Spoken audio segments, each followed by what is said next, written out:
Prelude Part 1. A hard decision.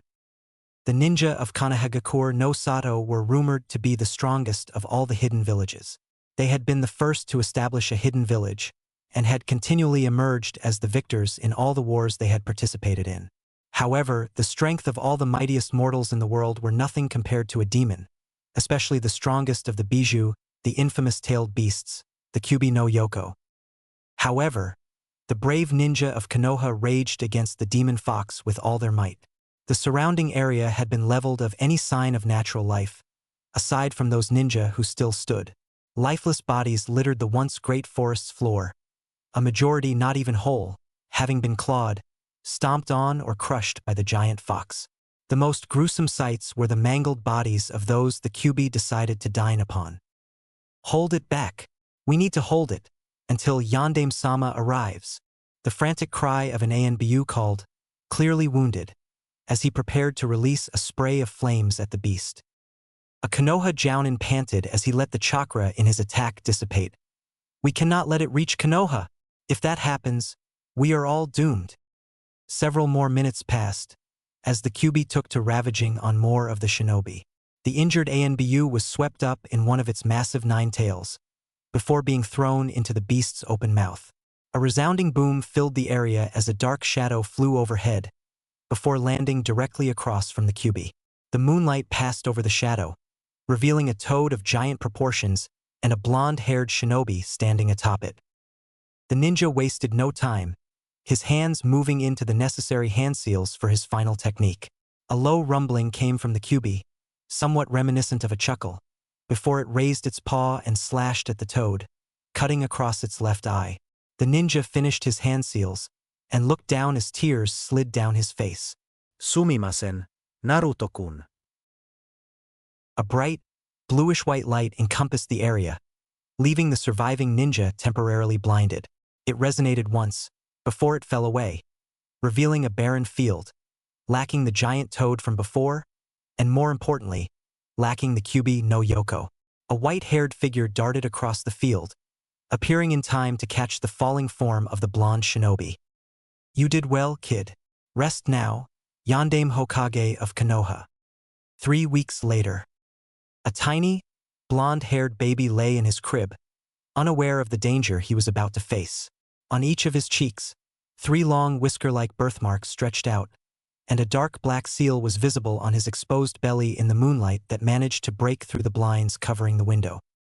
A ninja appeared from the shadows, his chest covered by nothing but the green flak jacket awarded to Chun-Nin of Konoha, and a Hitai-8 tied around his left bicep, bearing the leaf insignia of Konoha. A malicious smirk was stretched across his face as he walked toward the crib, a piece of paper dangling from between his fingers. "This is for my brother, you demon scum." The ninja slapped the piece of paper onto the baby's forehead, his smirk growing wider as the kanji that covered the strip of paper began to glow. He began to turn away when he noticed something that shouldn't be happening. The paper was beginning to fold in on itself, and the glow of the kanji was rapidly diminishing. The once explosive seal glowed a deep red before it finally imploded, leaving the baby unharmed. "Naruto-kun." The ninja swore and immediately began his attempt at escape, a cloud of white smoke covering his disappearance. Not a second later, the robe-clad figure of Sarutobi Hiruzen burst through the door, a pair of Anbu at his side. "Do a sweep of the vicinity and find whoever was in this room. When they are apprehended, they are to be given to Ibiki's young protege, Anko." The 2 Anbu nodded and seemed to melt into the floor, leaving the Hokage alone in the room with Naruto. He walked over to the crib and glanced down into it, watching as Naruto slept on, ignorant of what could have just happened. "What am I going to do with you, Naruto-kun?" 3 years later. Naruto, now 3 years of age, skipped across the hardwood floors of the Hokage's office as he looked for his favorite old man. His tummy rumbled as he finally got around to the other side of the large desk, and he took a handful of the Hokage's white robes, yanking as hard as he could with a toothy grin plastered over his face. "Ji-chan, can we go get ramen?" Sarutobi smiled warmly down at the lad, his eyes crinkling as they almost closed. Bending down, he hefted Naruto up onto his lap with a grunt. Yar, Naruto. You are getting big. Maybe you've been eating too much ramen. He poked the boy's stomach, eliciting a giggle from the blonde. The young child shook his head in earnest as his giggles died down, his former grin settling into a cute pout. Ramen is the best. No other food can beat it. Sarutobi let out an amused sigh and shook his head. He was just like his mother with his stubborn attitude and obsession with ramen. Hopefully he could break the addiction just as he had with Kushina. Standing, he moved Naruto over his head and onto his shoulders, chuckling as Naruto grabbed the Hokage hat and threw it on his head. The hat slid down until it covered his eyes completely, and the little boy was forced to tilt it up, a sheepish grin across his features. With a minor amount of concentration, Sarutobi shunshined out of the office, Naruto letting out a cry of joy at the incredible speed. The duo appeared in the street just outside of the famous Ichiraku ramen bar, and Sarutobi smiled to Tucci as he entered. Okay, Naruto, miso again? The little boy bopped his head up and down, causing the hat to flop around wildly before covering his eyes again. Tucci laughed loudly, before turning to his pots and preparing the ramen. Sarutobi sat down and moved Naruto onto a stool of his own, before he started to contemplate if he received his missive. Unknown location. In the dank, half-lit room, two shadowy figures could be made out in the flickering light produced by the torches. Water could be heard dripping somewhere nearby, and if one were to breathe through their nose, they would be hit with the foul scent of a sewer. You have your orders. Kill the demon bearer the first chance you have. Now go. Hai, Dando-sama. With that, the second of the two figures disappeared in naught but a flicker of light, leaving the first alone. The fires raged for a moment, revealed the disfigured form of Danzo, the leader of Root and the Hokage's #1 nemesis. Soon, Sarutobi would be too busy grieving to be the Hokage. Danzo would call a vote of no confidence and then he would be the Hokage. Sarutobi Manor. Naruto sat atop his bed. A scroll on chakra unraveled across his lap. It had been a surprise to everyone when Naruto, a 3-year-old child, began to read and even understand the scrolls in the manor's library. He was without a doubt a genius. Sarutobi had left Naruto in the manor, going back to finish off his last stack of paperwork for the day. Unknown to him, he had left Naruto in a most dangerous situation. A figure warped out of the shadows of the corner of Naruto's room before dashing forward, kunai glistening in the fading rays of sunlight. Just as the black-clad shinobi reached his target, he frowned as he lunged forward, not realizing where the feeling of unease was coming from until his kunai passed through the boy in front of him. Genjutsu? The shinobi turned slightly, only to see a pissed of Hokage standing in the doorway. His left hand held in a half-ram seal while his right was resting on Naruto's shoulder. The smirk that crossed the old man's face made the shinobi shiver, and in seconds he was bound and shipped off to Ibiki. The screams would only be remembered in the ANBU torture and interrogation department for many nights to come. Got to love silencing seals. Hokage's office. Sarutobi pinched the bridge of his nose, taking a long draw on his pipe before letting loose a billow of smoke. Smoking always helped him to relax. Naruto, Naruto, Naruto, what am I going to do with you? Well, there is always the option of sending him with me. Sarutobi grinned as he recognized the voice. I see you got my message. It's been a while, Takizo Kenji. He turned slowly to see the visage of a tall, middle-aged brunette with a lopsided grin splayed across his tanned face, sitting in the windowsill. Indeed it has, old man. Kenji dropped from the windowsill, landing in a half-crouch before standing to his full 6 feet 2 inches. So, where is he? Sarutobi nodded and turned in his chair once more. Naruto-kun, there is someone here I would like you to meet. He is an old friend of mine. Naruto nodded before he hopped off his chair, leaving his scroll on chakra behind, and shuffled his way over to the two men. He glanced towards the first one, who was leaning against the windowsill, and frowned when he didn't recognize the man. Naruto knew most of the ANBU that came into the Hokage's office regularly, so this guy wasn't part of ANBU. Craning his neck, he looked across towards the Hokage. Hiruzen chuckled at the look on his ward's face. This, Naruto, is Takizo Kenji, one of the finest ninja to come out of Konoha. He used to be teammates with the Yondaime. He will be your new sensei for a while. Naruto turned around again, and Kenji grinned down at the little blonde. Don't worry, brat. I won't rough you up. Too much at least. Naruto pouted and folded his arms over his chest. I am no brat. For your information, I am 3.5. Kenji laughed and waved his hand in front of his face. My apologies. 3.5. That certainly isn't brat material at all. Sarutobi laughed as Naruto's pout got even deeper. Oi, old man, I want to take him to my farm.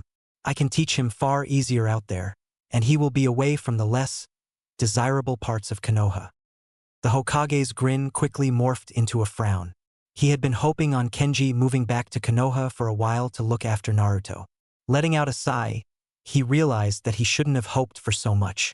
With a simple nod, the Hokage gave his assent to the shinobi-turned-farmer's request. Naruto jumped up onto the Hokage's lap with a surprising nimbleness, at least to Kenji, and looked straight into the old eyes of Sarutobi. Am I leaving? The Hokage nodded once again, and felt Naruto's little arms wrap around his neck. Okay, Ji-chan. I'll miss you. The Hokage could hear the unshed tears in the boy's voice, and hugged him tightly. I'll miss you too, Naruto-kun. Kenji cleared his throat, and the Hokage couldn't help but sigh for what he felt was the 100th time that night. It's time to go, Naruto. Prelude Part 2. The road starts here. The harsh, midday sun beat down onto the fields surrounding the Takizo household. Naruto had long since taken off his shirt and tied it around his head to stop the sweat falling into his eyes. He had been working since dawn and had since given up on finishing all of his chores before lunch. Apparently this was all for endurance training. TCH, yeah right? Kenji Tusan just wants to get out of doing his own chores. Again, Naruto grumbled under his breath as he brought his hoe down into the soil. Talking to yourself again, Naruto? Naruto smirked and swung around, lashing out with the farming tool, and narrowly missed the side of a boy his age. The boy mimicked Naruto's expression and spun his own hoe around, before moving to attack Naruto. The blonde caught the makeshift staff with his own before he pushed as hard as he could, knocking the other child off balance. Following up, Naruto threw a roundhouse kick towards the boy's head. The brunette ducked under the kick and swung his hoe out at Naruto's foot remaining on the ground. Naruto used Kenji's favorite curse as he hopped, moving out of the hoe's path. Naruto spiraled in the air, landing in crouch about a meter away from the child. They both grinned before lunging at each other, only to be stopped by an amused-looking Kenji. That's enough of that, Miyamoto, Naruto. Your mother will kill me if you don't get inside and get washed up right now. Lunch is about to be served. Naruto grinned and nodded to Kenji, whilst Miyamoto merely smiled. He wasn't as big on stuffing himself, till he exploded like Naruto was. Kenji's face had a faraway look for a moment before he focused in on his son and his ward. Tell you what, after lunch we can put together a training regime. You will both start your ninja training tomorrow. Naruto whooped for joy. He had been living with the Takizo family for 3 years, and only 6 months ago had he been deemed old enough to start the physical work on the farm. Now, he was finally going to begin his training. With his current knowledge of chakra, and the fact he had developed a photographic memory, the 6.5-year-old was already at an advantage over his brother, Miyamoto. The boys took off at a sprint, racing towards the house. Miyamoto pulled ahead for a second before Naruto's animal-like agility kicked in and the blonde jumped onto the brunette's back, using it as a springboard to win the race. Kenji followed at a more sedate pace, laughing all the way. Kenji leant against a support beam in the barn, his arms folded across his chest, while his 2 new students sat on hay bales in front of him. Right, well then, let me begin by saying from this point on, whenever we are training, I am not your father. I am your sensei, and I will push you to and beyond your limits. Receiving nods from both boys, he continued. Now, what I am going to teach you will encompass several aspects of the old ninja juhaki. These, before the times of chakra, were essential to the life of a ninja. However, with the discovery of chakra, and with it ninjutsu and genjutsu, it has become mostly obsolete. My family has long practiced certain aspects of the juhaki, and so will you. The first and most important is spiritual refinement. This translates to honing your chakra control and developing your chakra reserves. This is vital to your career as a shinobi. Next up is taijutsu, the art of physical combat. This encompasses both martial arts and minor weapons. After that is disguise and impersonation, which isn't as vital to ninja these days as it was when ninja first came into existence, so we no longer practice it. Now then, this one is very important as well, shinobi iri, which are your methods of stealth. This is a fundamental aspect of being a shinobi. We hide in the shadows and strike when the opportune moment arrives. However, this is more focused on the generic ninja, the background workers, as the elite of each village are to be seen and are what attracts clients to a village.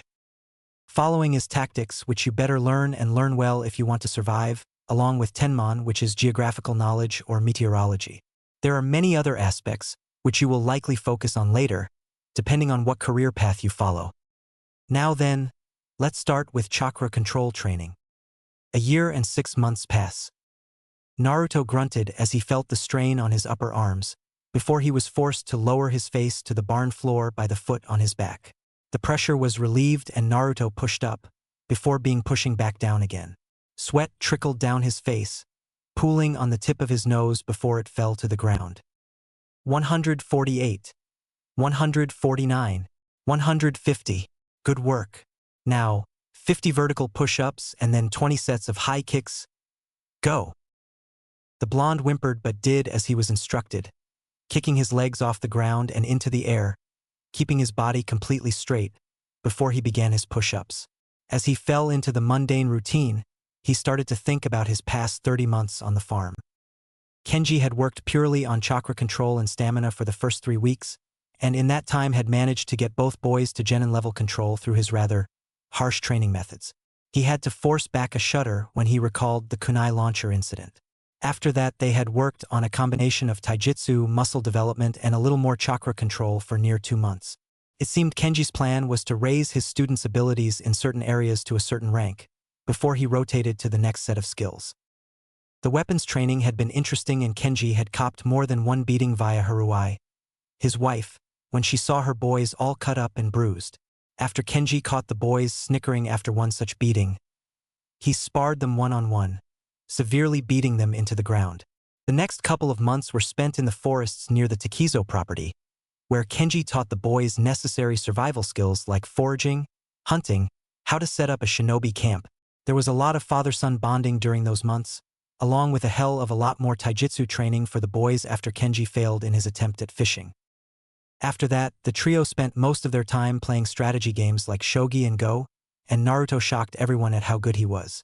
Between games, they would refine their chakra control and practice the few jutsu they had been shown, which included the 3 standard academy jutsu that Konoha taught to its students. When they finally finished with that, they essentially repeated the process, being taught more jutsu the second time around and getting better overall as potential ninja. Phew! Naruto grinned as he finished his exercise and came out of his musings. He snatched his towel from a nearby hay bale and wiped the sweat from his face, before turning to Kenji. Naruto, you know that Miyamoto left a month ago to train with some old friends of mine. I think it's about time you decided on which weapon you are going to use. You know our family traditions. Naruto groaned and scratched the back of his neck. Damn right he knew Miyamoto had left. It left Naruto alone with Kenji's occasionally psychotic training methods.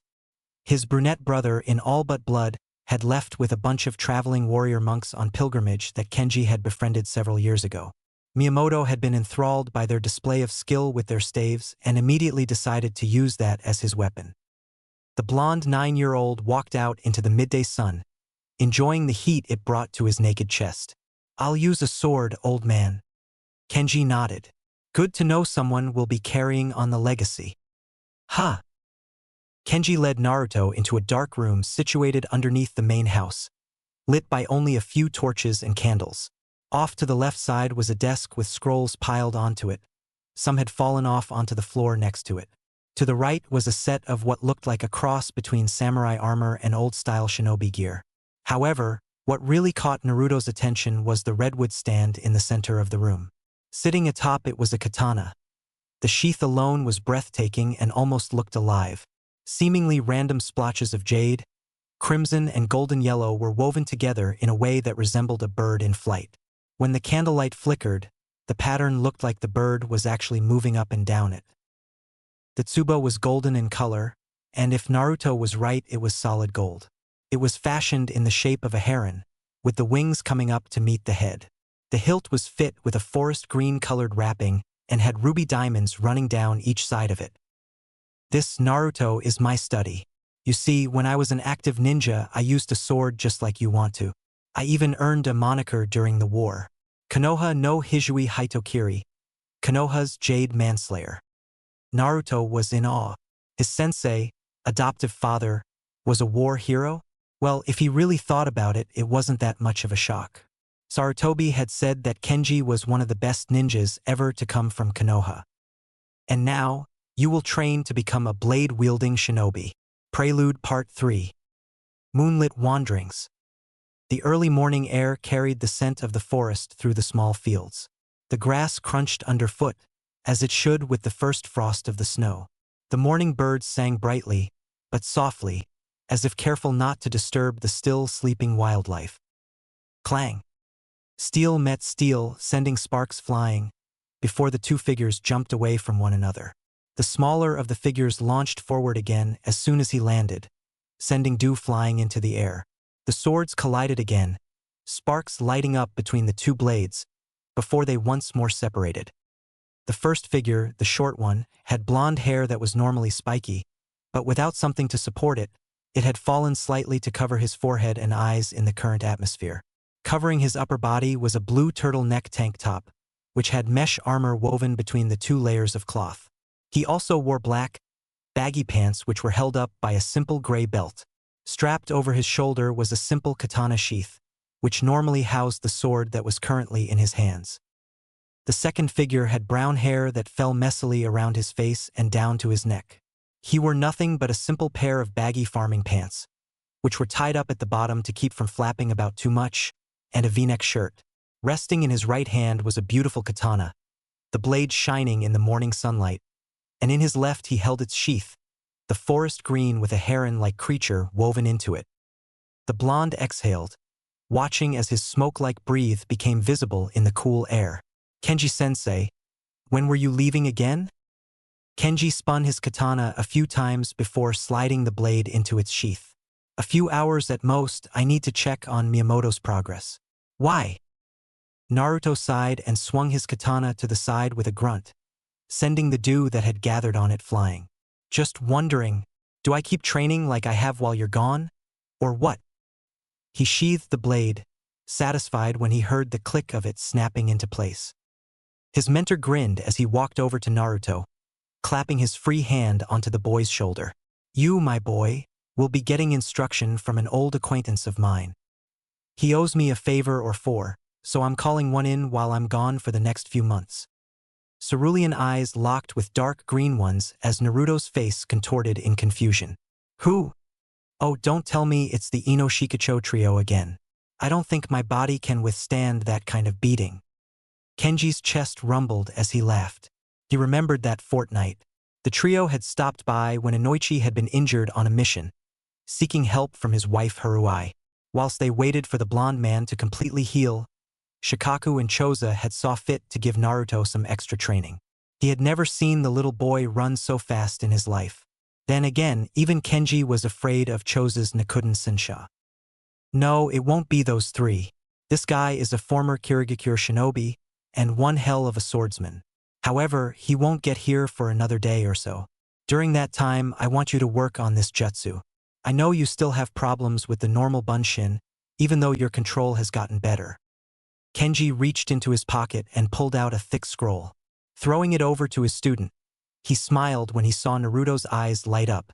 Kage Bunshin was a Konoha technique, and most likely one of the most versatile of the Bunshin line of ninjutsu. Naruto waited for Kenji to leave the clearing before he immediately snapped open the scroll and began to read. Similar to the standard Bunshin jutsu, Kage Bunshin creates copies of the user. However, these copies are not mere illusions. They are physical clones that can interact with the world. The user's chakra is evenly distributed amongst all the clones, giving each clone an equal fraction of the user's overall power. The shadow clones are capable of using jutsu on their own, and can even bleed. However, they will disperse after a few solid hits. The clones are also capable of dispersing themselves. Any experience the clones gain during their existence is transferred to the user once they are dispersed. Any extra chakra the clone has when it disperses is also returned to the original. The hand seals are officially Hitsuji, Hibi, and a modified Tora seal. You just adjust your hands to form a cross. Honestly, most people just shorten it to the modified Tora. P.S. This jutsu is great for training. PPS. Good luck, Naruto. Kenji. Naruto grinned widely. He could tell that the first paragraph must have been written by someone like the Sandame. There was no way Kenji was that good at writing. All the same, his new jutsu was awesome. Tucking the scroll into his pocket, he carefully made the hand seals, checking that the modified Tora was right, before he focused his chakra. To his surprise, a loud bang sounded through the clearing, accompanied by a cloud of white smoke and an identical doppelganger. Naruto leaned forward, the Kage Naruto mimicking his actions. Holding out his hand, the Kage Naruto followed the action and pressed his hand to his master's. When the original felt the actual contact, he grinned and started his little victory dance. To his further amusement, so did his clone. Right, let's test this thing out. Naruto punched the clone in the shoulder, which only knocked it back a bit, before he followed up with a roundhouse kick to the clone's head. The clone dissipated on impact, and Naruto grinned. Repeated the cross-shaped Tora seal. He called up another 3 clones and sent them off into the forest. Play a game of John Kenpon, and then dismiss yourself. Naruto waited while his clones disappeared into the trees.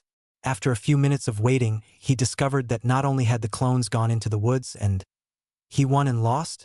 Okay, that was confusing, but one had also done a transformation jutsu. This is going to be so awesome. And so Naruto made what was fast becoming his favorite hand seal. Haruai was by no means a fussy woman. She was rather laid back, but still made sure her children, including her husband, were always looked after. So when Naruto didn't turn up for lunch or dinner, she started to get worried and went to look for him. The cheerful woman had spent most of her adult life in various small clinics until she had married, and even then she still spent a lot of time in the Konoha hospital, learning some very basic medical ninjutsu and helping where she could. So naturally, she was a skilled healer and had a fair bit of experience when it came to odd wounds. However, when she finally found her adopted son beaten, bruised and cut up, she wasn't exactly sure what to do. It wasn't the fact he had wounds, he got them all the time when he was training, but it was the fact that they were healing at such a rapid rate. Normally, bruises like that would take at least a day or 2 to heal, but what few she could see were disappearing before her eyes, and the cuts that littered his arms, hand and face were already healing. Not scabbing over like a normal wound, but the skin looked to be regrowing itself in perfect form. The last time she had come across healing of a similar rate was a young woman with an incredible Kekai Genkai that accelerated the healing process. Naruto groaned, and Haruai's brown eyes shifted from the cuts and bruises on the blonde's arm to his face, where his eyelids were flickering. Naruto-kun, wake up. Yar, yar. Naruto yawned widely, and Haruai couldn't help but be drawn to the fang-like canine teeth that Naruto had. Honestly, when he was younger he looked a lot like a vampire because those teeth grew so quickly. Naruto blinked a few times to get the sleep out of his eyes before he really took notice of the black-haired woman standing over him. Haruai-ka-chan. What time is it? The woman sighed and pulled Naruto up by the shoulders. Time for you to go and get cleaned up for dinner, young man. Naruto grinned sheepishly and rubbed the back of his neck. Hi, hi! The blonde took off towards the house, rolling his shoulders as he went and grinned when a satisfying pop resounded through the clearing. Haruai, however, was frowning in thought. She really needed to talk to Kenji. The moment Naruto finished dinner, which helped to restore his dwindling chakra reserves from the day's training, he had gone back to his clearing in the forest. Quickly formed the cross-shaped Tora hand seal, Naruto summoned up a group of 50 clones. Yash, I want 15 of you to go back to the house and read the scrolls in my room and the ones that Kenji-sensei prepared in advance. Okay, I want the next 15 to work on chakra control, tree walking. I want the next 10 to go and work on that Shunshin Jutsu I read about yesterday, and the last 10 will work on mastering that futon de tapa that sensei taught me a month ago. Go! The clones immediately split, kicking up a great deal of wind and leaves. Naruto grinned and made the cross-shaped hand seal again, but this time poured at least half of what chakra he had left into a single clone. You and I are sparring on the lake. Naruto and his doppelganger started towards the lake at full speed, each drawing their katana as they moved. Naruto's foot touched down onto the lake's surface, and he subconsciously started to pass chakra through his feet to keep atop the water. Spinning on the ball of his foot, Naruto immediately launched into a swift assault on his clone. Time after time, the clone blocked all of Naruto's attack with its own sword, before launching into a counteroffensive. Naruto swore and slipped under the first swing, a wide cut that probably had enough power to cleave a man's head from his shoulders, and slammed his foot into the clone's solar plexus. Naruto grinned when he saw the clone double over and spit up bile whilst he hovered in the air from the force of the blow. Naruto loved these clones. They were far more resilient than the ones he normally created and much better for sparring with.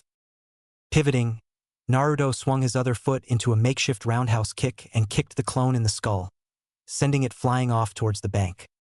Naruto sucked in a deep breath, taking in the smells of the night.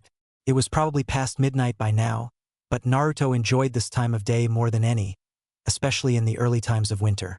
The sounds of the nocturnal critters running about in the woods, the earthly scent that the wind carried from the forests surrounding the farm, the feeling of the soft breeze running over him as if in an attempt to keep him company. He loved all of it. His eyes were half-lidded at the moment, his relaxed state allowing him to take in his surroundings without his danger instincts running them. He saw a flash of white hop through his clearing, and smiled when he recognized it was a rabbit. The rabbit stopped and looked at him for a minute, where Naruto smiled even wider, before it started to hop away again. Before the rabbit could reach the edge of the clearing, a bluish blur shot across and snatched up the snow-white critter. Usagi-chan, how many times have I told you not to run away? The figure questioned the rabbit. Naruto chuckled a little and opened his eyes completely, not leaving his Indian-style posture. I'm sure he just wanted to enjoy the forest. It is a beautiful night after all. The figure snapped around, the moonlight revealing her face, and Naruto inhaled sharply. Naruto was only 10.5 years old, but he could still appreciate beauty when he saw it. The girl had brown hair that fell down her back, and chocolate brown eyes that seemed to shine in the moonlight. Naruto couldn't but blush, and a goofy-looking grin spread across his face. I agree, the girl began. But that doesn't mean Usagi-chan should just run off without me. He might get lost or hurt. Naruto nodded in agreement and the girl giggled. She made her way over to the blonde and sat down across from him, Usagi-chan struggling for freedom in her lap. So, who are you and what are you doing out in the forest this late at night? Aside from rescuing Usagi-chan, of course. Naruto asked. My name is Haku, the girl answered, and I am staying at a farm nearby for a few months. How about you? Naruto's grin lowered slightly. She was staying at the farm? I'm Naruto, and I live on the farm. I didn't know we were having guests. Haku just shrugged.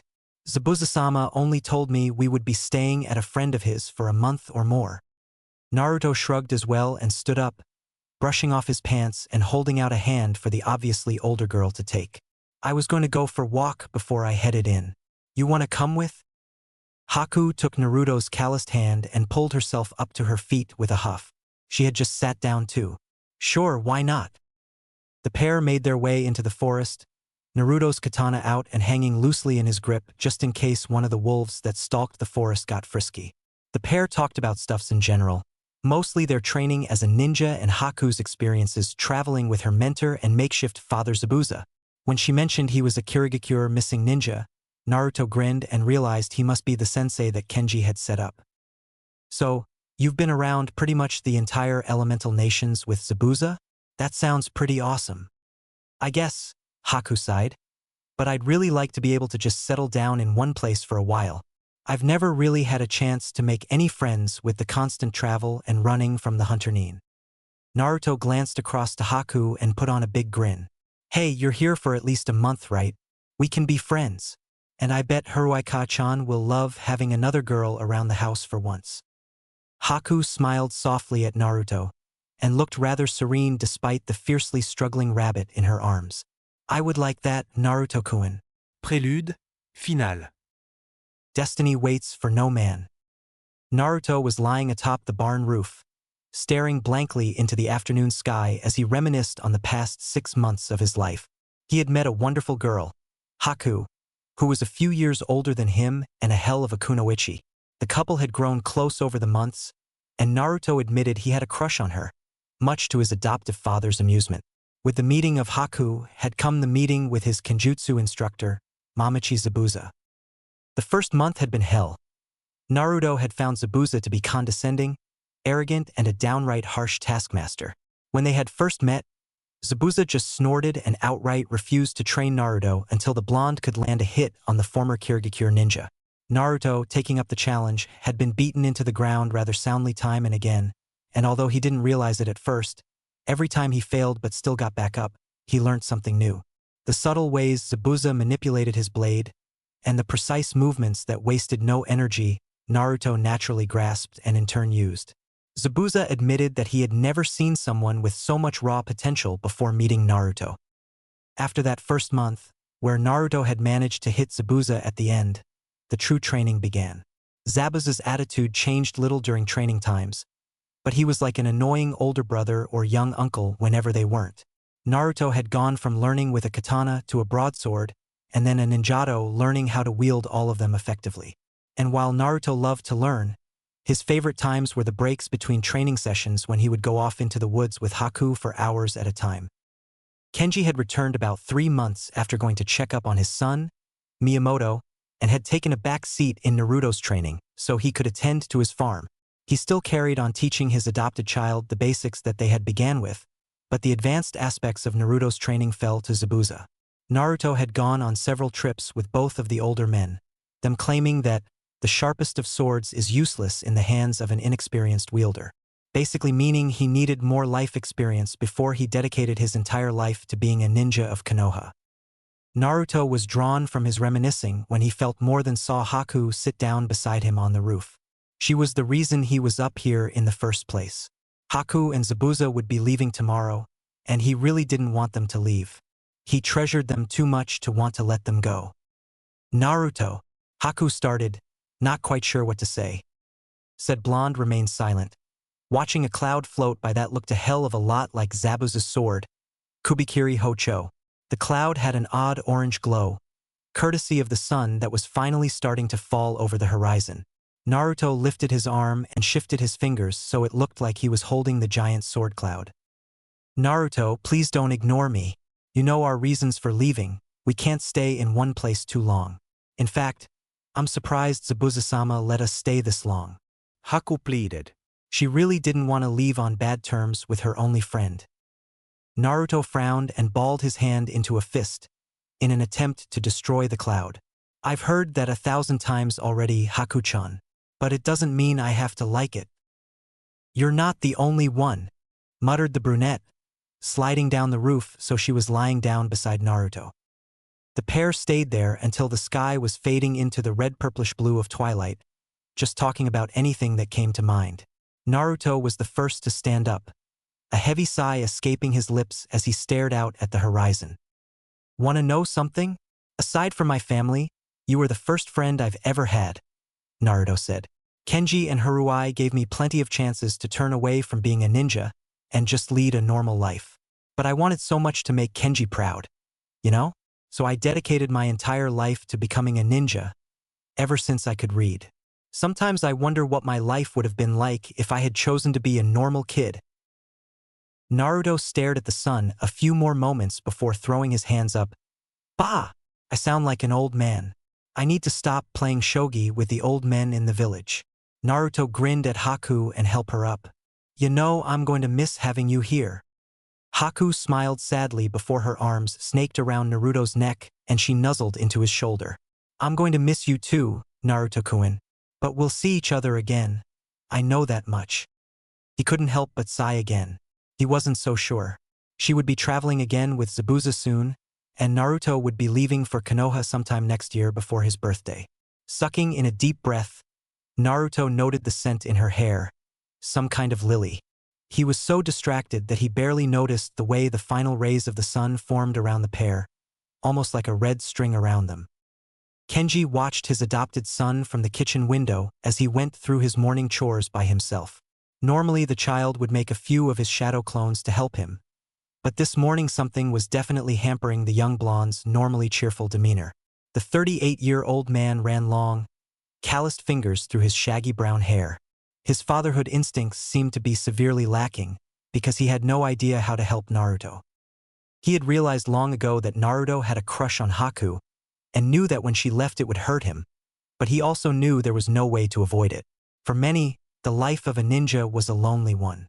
It was filled with courage, daring, and honor, but it left the shinobi friendless in most cases, aside from their family and team. Turning his gaze back to the hallway, he pictured the image of his wife, Haruai, sound asleep in their bed. He was one of the lucky ones that managed to quit the life before it ruined his chance at love. Shaking the image from his mind, he started towards the door when he caught sight of the calendar. Today was October the 1st. In 9 days, Naruto would turn 11 and he would finally learn about the Kyuubi. He let his fingers trail along the rail as he took the few steps down the porch and looked across to Naruto, currently tending to the pigs. "Oi, Naruto! Come on! It's time for breakfast!"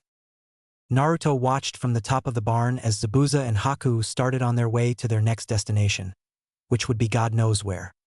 He rubbed softly at his watery eyes before turning away and jumping off the roof, landing in a crouch. He hadn't seen his brother in a long time, and now his only other friend was leaving as well. It was going to be back to the same boring old routine now. Naruto disappeared into the barn and grabbed one of the many bakken, wooden practice swords, he had crafted in his spare time. Twirling it a few times to check the balance, he made his way back outside and over to a lone stump of what was once a thick tree. Taking the wooden sword in both hands, he started whacking away at the stump in an attempt to vent his frustration. Before he could even really start to beat on the defenseless stump, he heard a soft whistling that sounded something similar to a saw, and it grew louder as if it was coming closer. That's when he realized it was. Twisting his ankle so he pivoted on the spot, Naruto brought the wooden sword up just in time. A pair of sharp thwacks sounded, and Naruto stared at the 2 shuriken that had been deeply embedded in his bakken. Naruto dropped to the ground and rolled out of the way just in time to avoid a large man dropping on top of him. The heavy thump rang through the field, signifying the sheer amount of force that had been put behind the attack. Naruto gulped and watched as his attacker rose, charging at him once more. Naruto sucked in a deep breath through his nose and twisted his spine, spiraling past the attacker with nimble footwork.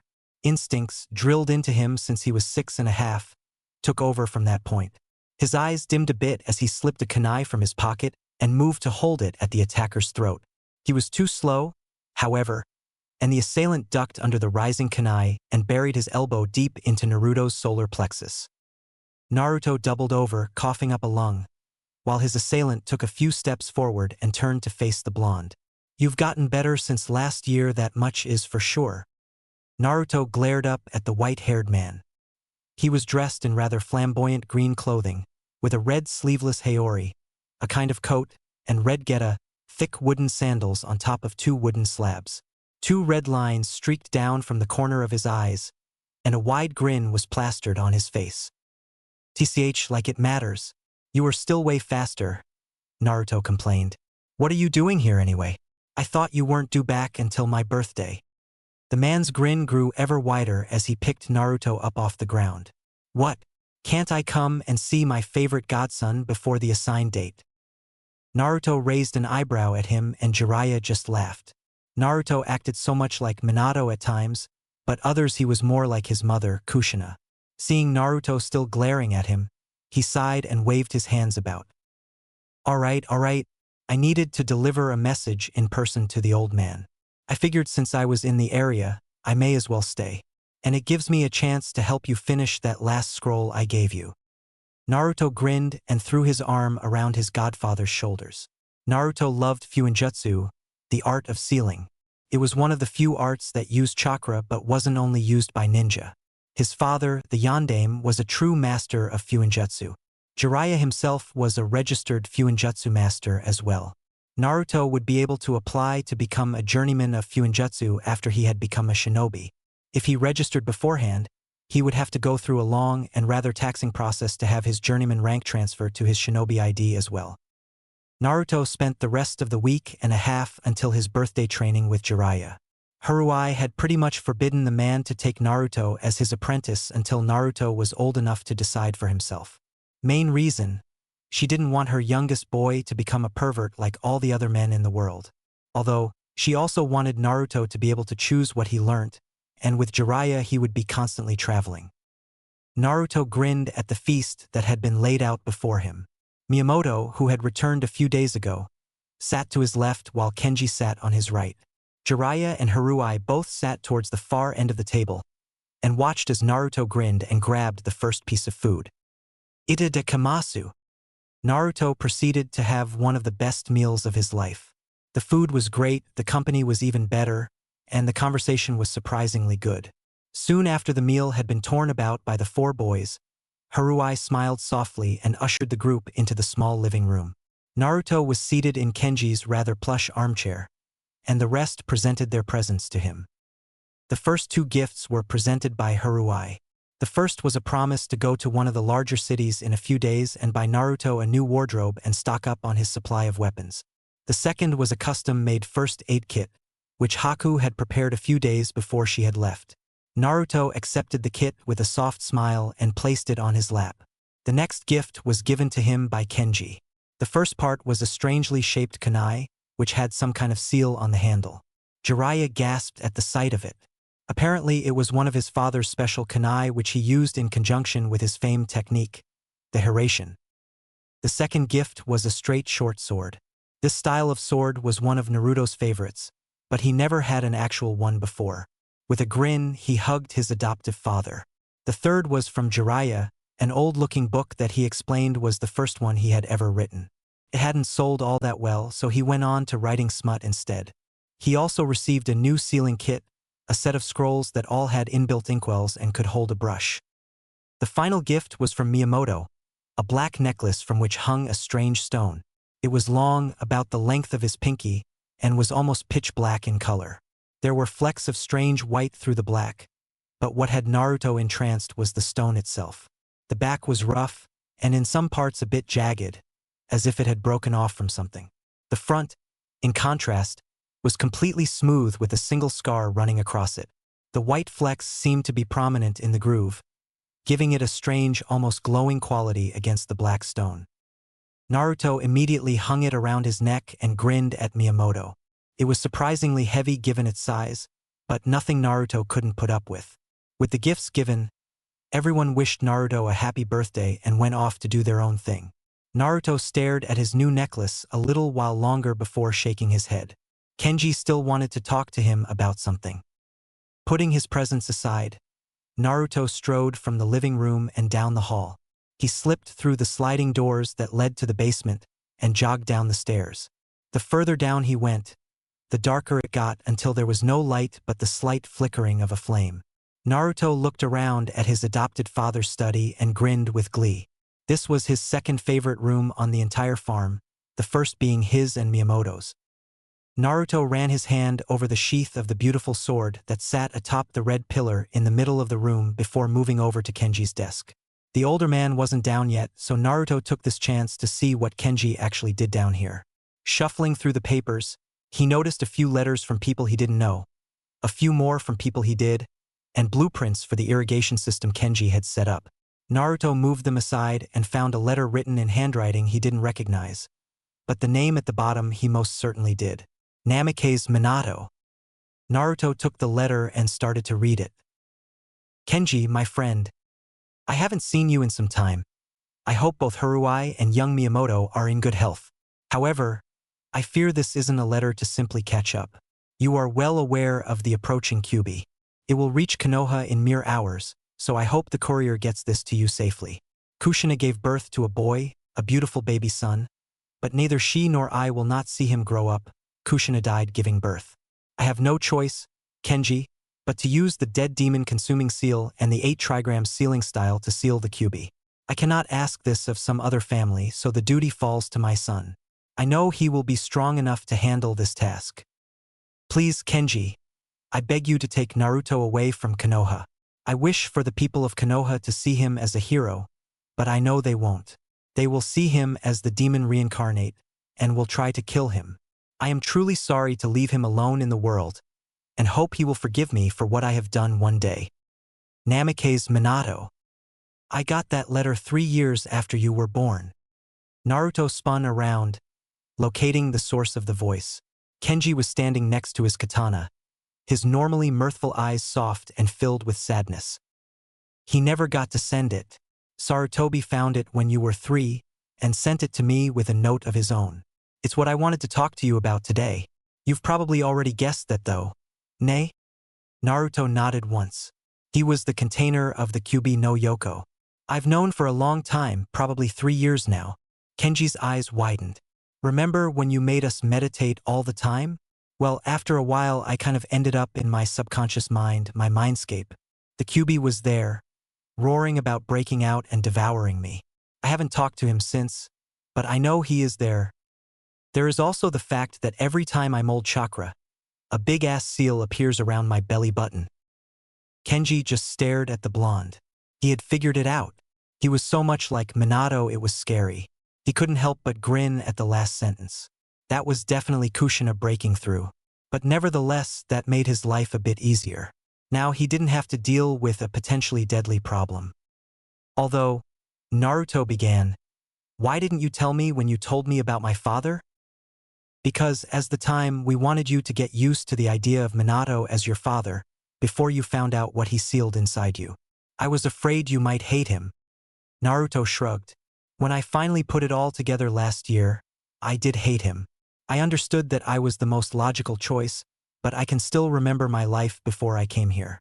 My photographic memory must have developed at a very young age. I thought it's his fault I was treated like crap. Why the hell couldn't he have sealed the damn demon into someone else's kid?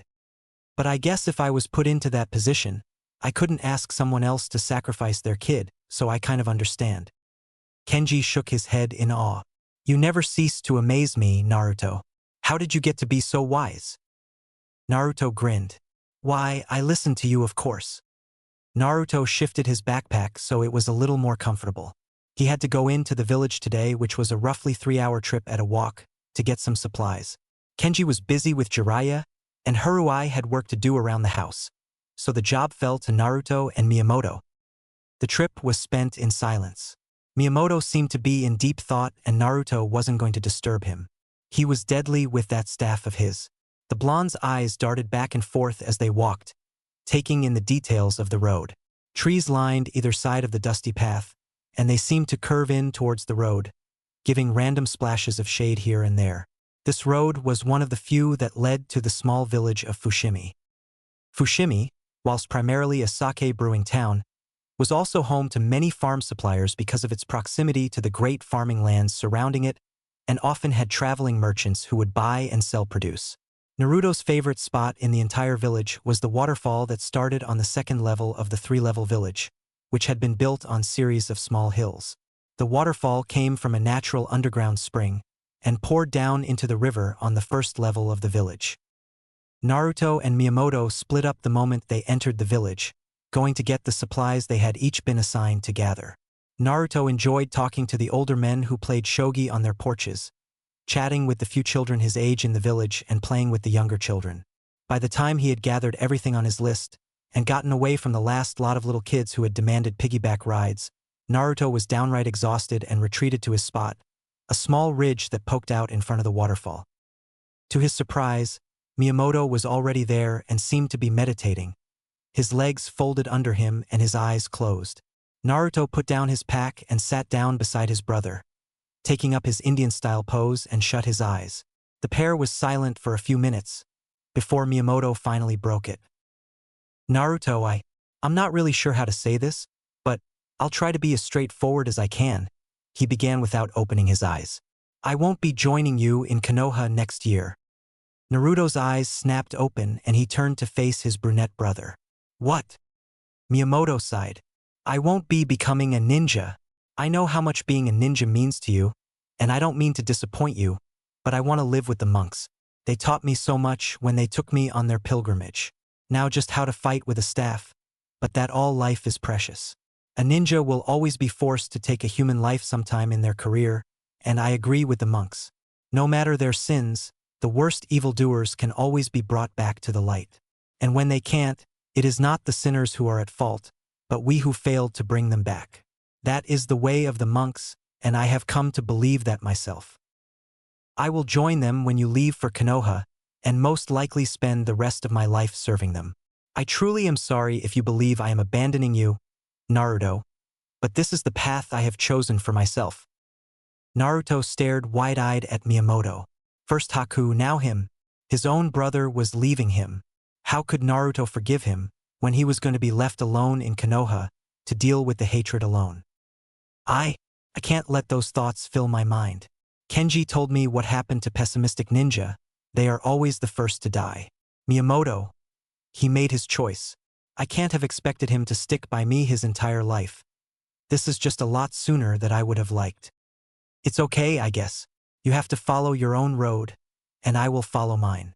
We'll still stay in contact though, so it's not like I'm losing you, Naruto said with a slightly forced grin that he knew Miyamoto wouldn't notice. Naruto had always been a good liar, for as long as he could remember. The only people who had ever caught it so far were Haruai and Haku. Miyamoto nodded and sighed with relief. I was afraid you'd try to rend my head from my shoulders. I'm glad you understand, Naruto. I think it's about time we started heading back though. With a nod of agreement, the brothers stood up and took their packs, making their way out of the village. Miyamoto carried on whilst Naruto slowed his pace a little, staring up at the afternoon sky. A soft smile spread across his face. Here I come, Konoha. Let's hope you are prepared for me, nay? Chapter 1. The Hidden Leaf. The Great Highway, one of the largest roads in the entire Land of Fire, ran from the capital Tanzakagai, where the daimyo resided, winding around mountains and over rivers, linking with Kanehagakure along the way, and all the way to Port City. The soil had compacted in on itself over the years of use, and become that dark yellowish-brown that signified a well-worn road. Folk from town and country alike used the road, walking, running, or limping to where they needed to go, men, women, and children from all aspects of life. Almost all the traffic on the road traveled by foot. Few people could afford the high price of horses, and only merchants used carts, as the farmers carried their produce in thick woven baskets they carried on their backs. The wealthy or the noble were carted around in palanquins, which were rather ornate boxes that were carried on suspension poles by 2 or 4 men. A group of merchants had stopped along the highway to discuss prices, and their wares were effectively blocking the road. A shadow appeared in the middle of the orange autumn sun, before spiraling and falling back down to earth in front of the merchant blockade. The figure stood tall and frowned at the merchants, who chuckled nervously and hurriedly moved their carts to one side of the road. If one was to ask why the merchants acted so quickly, the most likely answer would be because of his appearance. He had golden blonde, spiky hair that stopped just as his neck met his shoulders, which fell down his forehead just above his eyes. His blue eyes were mirthful, and a set of 3 whisker-like marks ran across each of his cheeks. The boy, who could be no older than 13, was clad in a pair of dark navy blue cargo pants covered in pockets, which were taped around his ankles and ran into a pair of black ninja sandals. On the outside of each thigh he carried a weapon pouch, and a pair of ninja supply pouches sat on each of his hips. His top was a faded gray color, whilst the outside of the sleeves were the same navy blue as his pants. Underneath was a mesh shirt, which was revealed at the neck of his shirt and where his sleeves ended, before his forearm guards began. The forearm guards themselves were 3 metal plates, which were designed to move as his arm did, atop a sleeve of mesh. He has gloves that ended at the first knuckle, with a metal plate across the top. Hanging from his neck was a black necklace, which held a lac stone with a single white scar running across its face. Strapped to his back, held up by a sky blue sash that crossed his front, was a black sheath, home to the ninjato currently resting in it. The ninjato's handle was wrapped in black cotton, revealing the gray ray skin under wrap, and a golden talisman-like object in the middle of the handle, which upon closer inspection was designed to look like a whirlpool. Its tsuba, the hand guard, was made of copper and had been intricately designed with turbulent waves around the edges, as if being moved by a strong wind. Attached to his utility belt, aside from the supply pouches, were a pair of scrolls. Each of them held the same turbulent waves pattern as the ninjato along the top and bottom. The first was marked katana, and the second marked broadsword. Concealed within the depths of his weapons pouches were several kunai knives and shuriken. In his supply pouches, he held a mass of scrolls, ninja tools like ninja wire, smoke bombs, flashbangs, and lock-picking sets, etc., spare kunai and shuriken, and a rebreather he had obtained during a trip to the land of snow. Hidden between the metal slats of his forearm guard were several flat blade-throwing knives and a few more shuriken. Naruto, you really shouldn't scare people like that. It'll give you a bad reputation. The blonde turned his head and pouted at the man that was walking towards up the now cleared highway. He had scraggy brown hair, a few scars and wrinkles across his face, and brown eyes that were sparkling with amusement. The beginnings of a beard were starting to form along his chin and jawline, and he tended to scratch at the growing hairs. Garbed in a simple traveling outfit of loose-fitting dark brown pants and a white shirt with green traveling jacket, he looked like every part the farmer he was. What made people avoid him, though, was the katana strapped to his side and the weapon's holster strapped to his thigh. Also, hanging from his belt, was a rather large, bulging sack which was filled with money. "But it's their fault for blocking the way, Kenji-san," moaned the blonde. Kenji raised a finger to his lips, as if mentally debating the situation, but he shrugged and nodded. "I suppose you're right." Naruto threw out his hand and made a V sign. "Ha! I am always right. Yet another victory for the almighty Uzumaki Naruto." With an amused sigh and a shake of his head, Kenji grabbed his adopted son by the scruff of his collar and started forward towards the great gates that sealed off the east entrance to Konoha. Naruto struggled for several minutes before he finally came to his senses and grumbled under his breath. He raised his free hands into a set of hand seals whilst focusing his chakra. A plume of smoke later and Naruto was walking free and clear of Kenji, leaving the man staring at the log that was now in his hand. Kenji threw the leg in Naruto's direction, wondering how, not if, his son would react to the oncoming danger. To an untrained eye, Naruto's arm would have been a blur, and the log would have seemingly split in two and fell to the ground on its own. However, to a ninja, and more specifically Kenji, Naruto had moved at a fairly average speed. He had sensed the oncoming projectile, drawn his blade and turned half-circle, slicing the log as he turned. After the threat had been sufficiently dismantled, Naruto finished his turn and sheathed his sword, continuing on as if nothing had happened. Kenji couldn't help but nod proudly at Naruto's back. His son was more than ready to become an official ninja. The pair made it to the great green gates of Konoha without any more incidents, amiably chatting when the two chunin on guard duty stopped them. The first chunin stepped forward, a bored look on his face, as if he would rather be out fighting some foreign ninja or a band of thugs. "Papers, please," the chunin droned. Kenji reached into his jacket to retrieve his, and Naruto fished around in one of his pockets. After a few seconds, they both handed their papers over for inspection, and they both his amused smiles when the chunin's eyes widened at the names on the papers. Takizo Kenji was rather famous in Konoha as the Yondaime Hokage's trusted teammate and confidant, also because he was the next desired leader after the former Yondaime. He had turned down the position for a rural life with his wife, and had never regretted it. Naruto, as the adopted son of Kenji, also had Takizo in his surname, but also carried his first surname of Uzumaki.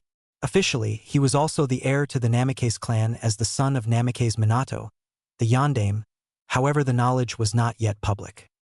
"Takizo-sama, it is an honor to meet you. And young Naruto, it is good to see you again. You probably don't remember me, but I am Dash. Kotetsu-san, you and Izumo-san used to look after me when Sarutobijiji couldn't. Still a chunin then." "Huh," Naruto said, shocking both Kotetsu and Izumo. Kotetsu was the first one to snap out of his daze, and shook his head with a disgruntled moan. "Yup, still a chunin. To be honest, I'm surprised you remember us." Izumo nodded in agreement. "Yeah, you were only what? 3 when you left." The blonde nodded and grinned cheekily. "I have a really great memory. Photographic, actually." Izumo shook his head and waved the pair on. The chunin couple stared after them, and Kotetsu couldn't help but grin. "That kid. Heh, I can't wait to see what he grows into." Sarutobi Hiruzen was having one hell of a day. First, he got the psychological reports on the current graduating class from the academy. Most of them were fine, if a little eccentric. What disturbed him were two particular files. The first was Uchiha Sasuke, the sole survivor of the Uchiha massacre, and considered to be the last of the Uchiha, despite his older brother still being alive. Ever since that night, he had steadily gone downhill. Whilst he remained at the top of the academy, he had constantly challenged people to fights, ignored anyone who attempted to befriend him, and even accused the teachers at the academy of holding him back. He was obsessed with getting power so he could avenge his clan and kill his brother. Sarutobi feared that obsession would lead to the young Sasuke doing something drastic in the future. The second report was on the second best kunoichi in the academy, grades-wise anyhow. Haruno Sakura, a pink-haired young girl more obsessed with gaining the attention of Uchiha Sasuke than being a ninja. Subpar chakra levels, subpar taijutsu, average genjutsu, and above-average chakra control, most likely due to her lack of chakra.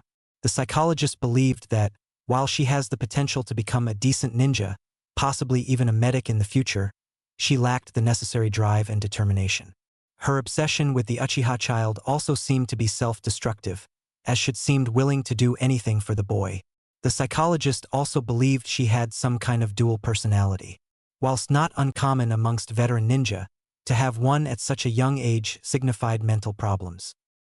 With all of that information, and the assurance from Yumino Irika, the current teacher, Sarutobi had designed the teams according to usual Konoha standards. And it didn't look great.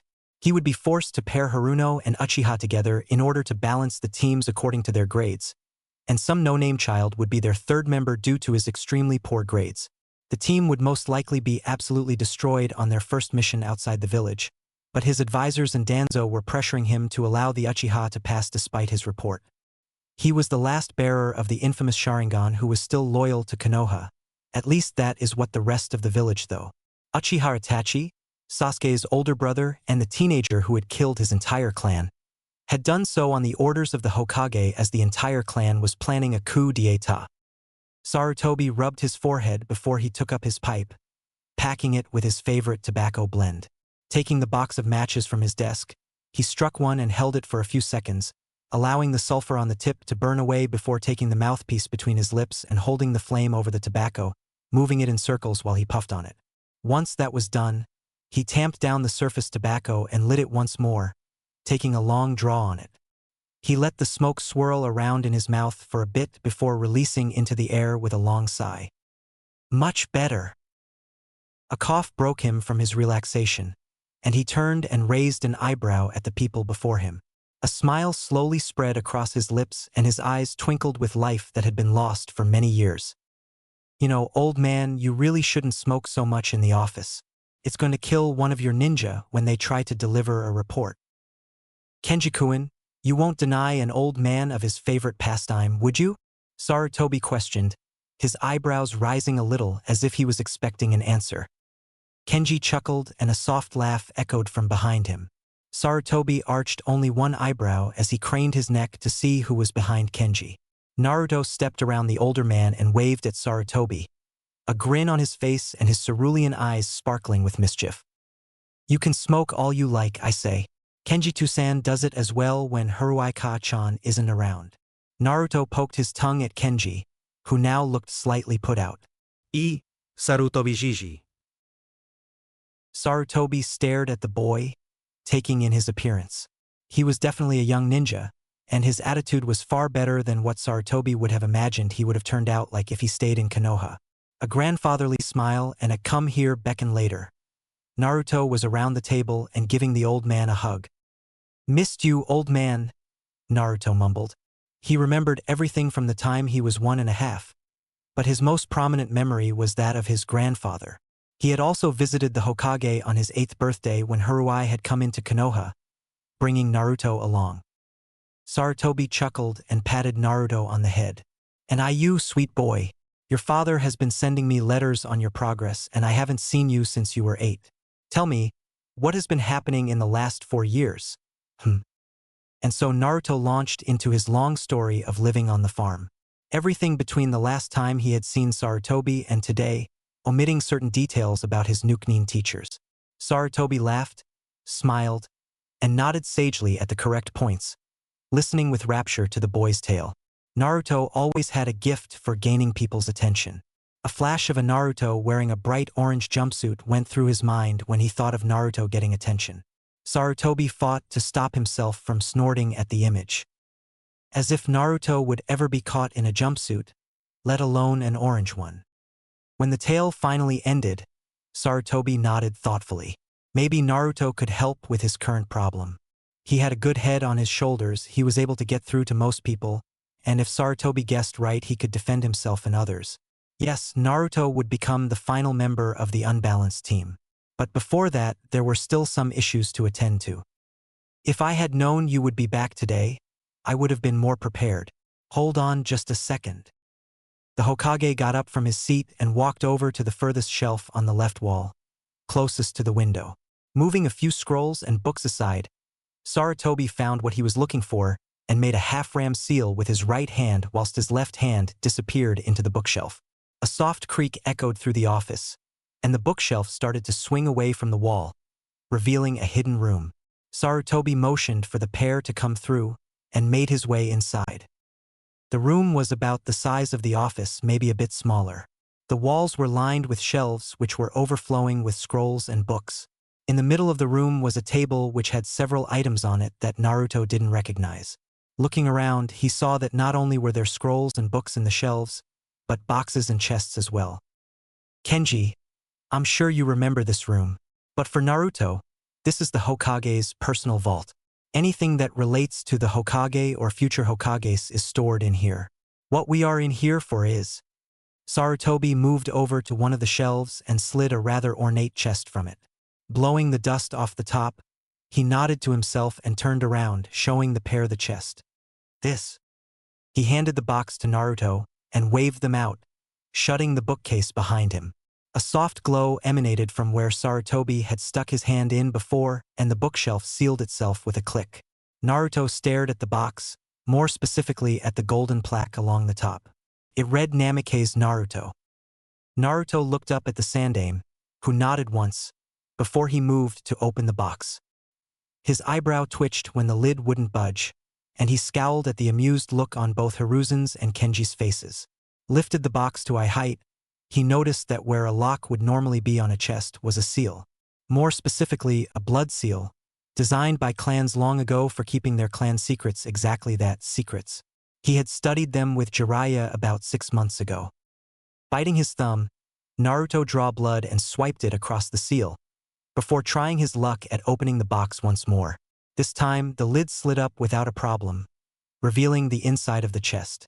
The edges were lined in what looked like red silk, and sitting on a cushion was a single scroll bearing the waves and wind design at each end, signifying it as a Namikaze scroll. Naruto slipped the scroll from its resting place, unrolling it with an almost reverence of the object. Within was a map of Konoha, with prominence put into a certain detail. In a small part of forest to the northeast of the village, a house was marking with the Namikaze name next to it. Obviously, it was the Namikaze clan estate, although it seemed considerably smaller than all the other clan compounds within the hidden village. Naruto unrolled more of the scroll to reveal a paragraph of writing and a series of storage seals. The paragraph was merely directions to the house, as the path was well hidden. Underneath each storage seal, though, was a name. The first was his, so he assumed the first held something for him specifically. The second along the line was marked Kenji/Jiraiya. Naruto raised an eyebrow and showed it to Kenji, who shrugged in response. The next along the line was marked Uzumaki, and the final was marked Kazama. Naruto held the scroll out to the Sandaime. Gigi, what is this last name? I don't recognize it at all. Sarutobi glanced down at the name. Ah, the Kazama clan are tied to the Namikaze. They act as keepers, bodyguards, or servants depending on the situation. Kazama Shigeru and his granddaughter are the last remaining Kazama that we are aware of. They both live at the Namikaze household. Naruto nodded. I see. So, when can I check out the house? Sarutobi chucked.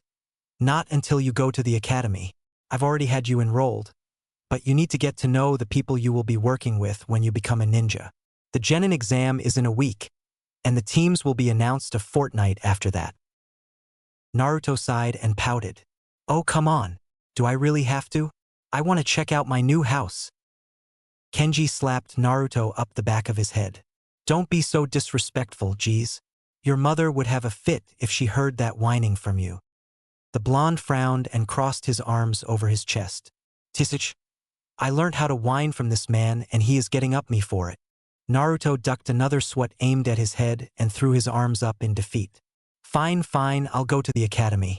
Geez. Chapter 2. Day of Discovery. Cerulean eyes surveyed the outside walls of the famed Ninja Academy of Konoha. Many legends had begun inside these walls, some good and some terrible. To one ninja hopeful in particular, though, it looked like a boring old school that would drain the life out of him faster than any kunai could. With a sigh, Naruto started towards the doors. The only thing he was looking forward to joining the academy was the possibility of making some friends. He had never had any his own age, as he had lived alone with his family for most of his life. Pushing open the red doors, he started through the foyer and towards the stairs that led up to the classrooms. Glancing around as he walked, he noticed a reception desk and several doors that most likely led to small libraries and offices. Taking the stairs 3 at a time, he glanced down at the slip of paper the Hokage had given him. It held the classroom he needed to find, as well as a small note for the instructor, a chunin named Irika who seemed to be one of the better teachers in the academy. He fiddled with his forearm armor as he walked, looking into the small windows on each door to the classrooms. It was slightly disconcerting, seeing so many kids wanting to be ninja. Half of them probably didn't even know what it truly meant to be a ninja, that it was a lonesome life, filled with chaos and destruction. Sure, it was honorable to serve your village, but sometimes it wasn't worth it. At least, according to Kenji, that's how the life was.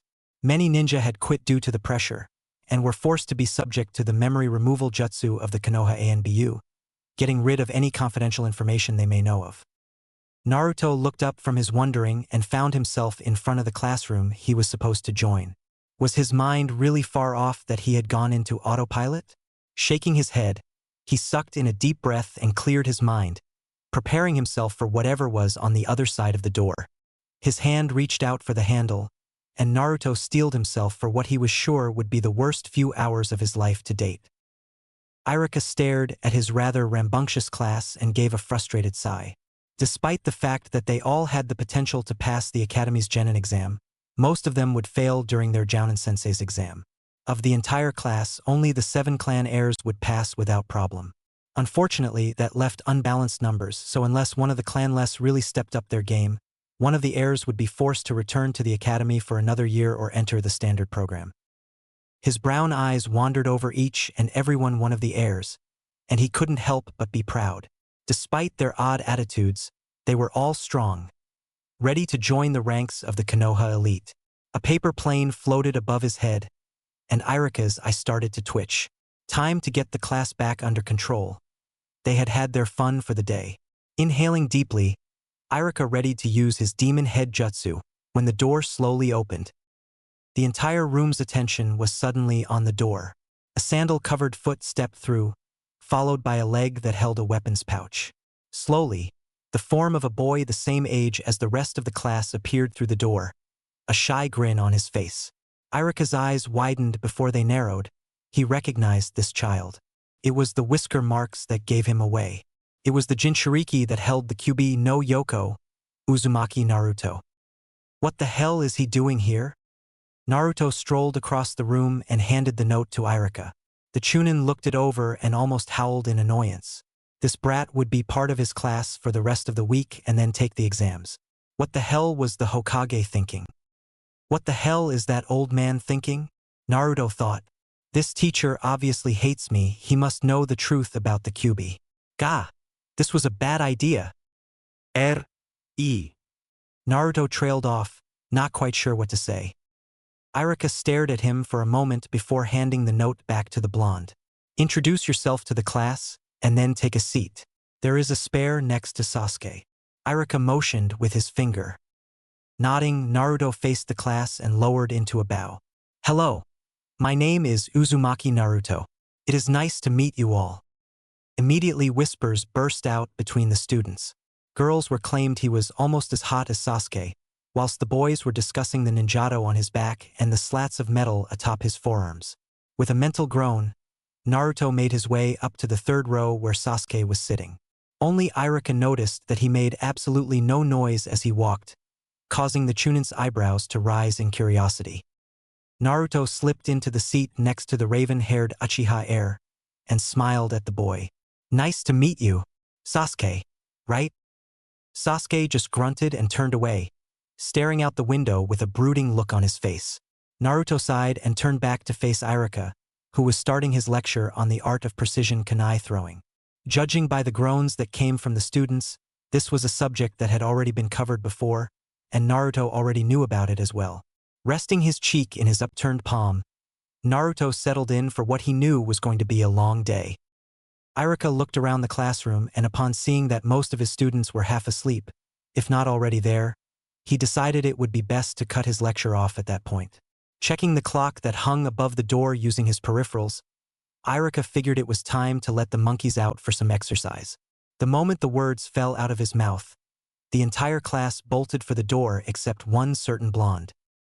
Naruto watched the mob charge for the door with wide eyes. The entire class was insane. Looking back to Iruka, he saw his sensei smirk before motioning towards the door with his left hand. Nodding, Naruto hopped up and vaulted over the desk, hurtling towards the ground floor. Iruka moved forward with concern. He may hate the demon, but so far this kid had been nothing but polite, and he didn't want the sandame on his ass for letting Naruto break his own neck. To his surprise, Naruto landed in a sort of skid, before stretching up to his full height of roughly 5 feet 5 inches and smirked at Iruka. "Come on then, I assume you want to go outside as much as the rest of the children," Iruka said. Naruto lips parted as his smirk turned to a grin, and Iruka's eyes widened slightly at the sight of Naruto's canine teeth. They were as long and as sharp as Kiba's, and that boy was from the Inuzuka clan, who were famous for having dog-like traits. Shaking his head, Iruka shooed Naruto out the door, following closely behind. He observed the blonde from behind as Naruto made his way towards the staircase, wondering if his opinion of this child was completely wrong. Naruto jogged through the foyer, ignoring Iruka's scalding about running indoors, and burst through the entrance doors into the sun. Feeling the warmth of his face, Naruto couldn't help but smile contentedly. He loved the feeling the sun brought him. It made him think of home, doing his chores around the farm. An easier life where Miyamoto was still at his side and Haku would still be around. He ducked a swing from Iruka's open hand and jogged alongside the teacher to where the rest of the class had gathered. Leaving Iruka, Naruto stepped into the group and stopped beside a boy with a hairstyle reminiscent of a pineapple, and a boy that looked like he ate nonstop. And if Naruto went by the packet of crisps in his hand, the blonde's theory was probably right. "All right, class," Iruka began. "Run 2 laps around the yard and then go through your stretches. We'll do some sparring after you are all warmed up." A chorus of hiss rang through the yard before the large group separated into smaller ones. Sasuke was by himself towards the front, his fangirls trailing behind him. A few random classmates spread out over the edge of the yard, followed by a group of boys towards the back. Naruto was with the group of boys at the back, and he tried to make conversation with the fellow boys in his class. After all, the entire reason for his attending the academy was to get to know his future comrades. "Hi there," he said towards the pineapple-haired boy. "So who are the people I should get to know around here? I'm Uzumaki Naruto, in case you forgot." Said boy looked at Naruto with a strange, inquisitive look. "Nara Shikamaru, and it's kind of hard to forget a name like Naruto." Naruto grinned. "I hope you won't turn out to be as troublesome as the other blonde in this class. But I suppose the people you want to get to know is the group we are with right now and maybe Hinata." "Well, that's a Kimichi Chuji. He is Aburame Shino, and the rather wild-looking one is Inuzuka Kiba." Shikamaru pointed to each of the boys as he introduced them. Chuji smiled and waved at Naruto. Shino merely nodded, and Kiba turned and started to run backwards, grinning at the blonde. The group started a conversation on likes and dislikes, trying to get to know one another better. Shikamaru loved shogi much more than Naruto did, and Naruto enjoyed that game quite a lot. The Nara also played any other board game that required strategy and thinking. Chuji was Shikamaru's best friend, and the pair often watched clouds together. Shino was, for the most part, completely silent. He apparently enjoyed silence and stillness, as it gave him more opportunities to find bugs and other creepy crawlies. Kiba was loud, brash, and loved a good laugh. He was also the second-best taijutsu fighter in the academy, shortly after Sasuke. Before they realized it, the group had finished their laps and gone through their stretches. Naruto was looking forward to this part of the day. The only way to determine a person's true character was by how they fought. The best way to judge them was to fight them, but watching from the sidelines also gave valuable insight. The only people he was overly worried about were Kiba and Sasuke. They were both top of the class in taijutsu, and Naruto's was only average. He had spent more time working on his sword styles and techniques than on the martial arts. Naruto sat with Shikamaru and Chuji on the stone benches that lined the far side of the outdoor arena. The ground was solid dirt covered in a layer of soft grass as to prevent too bad of an injury, but at the same time simulate a potential fight in the field. White lines painted on the grass marked the edges of the arena, and Irika explained that being forced out of the arena was considered as a fall. Okay, standard rules. For those who have forgotten, taijutsu only. No ninjutsu or genjutsu. The first to 2 falls is the loser, the Chunin explained. After that was done with, Irika started to call out names of those who were evenly matched in terms of taijutsu. The only one he wasn't sure about was Naruto, having never seen him fight. Naruto watched Shino and Shikamaru fight with interest.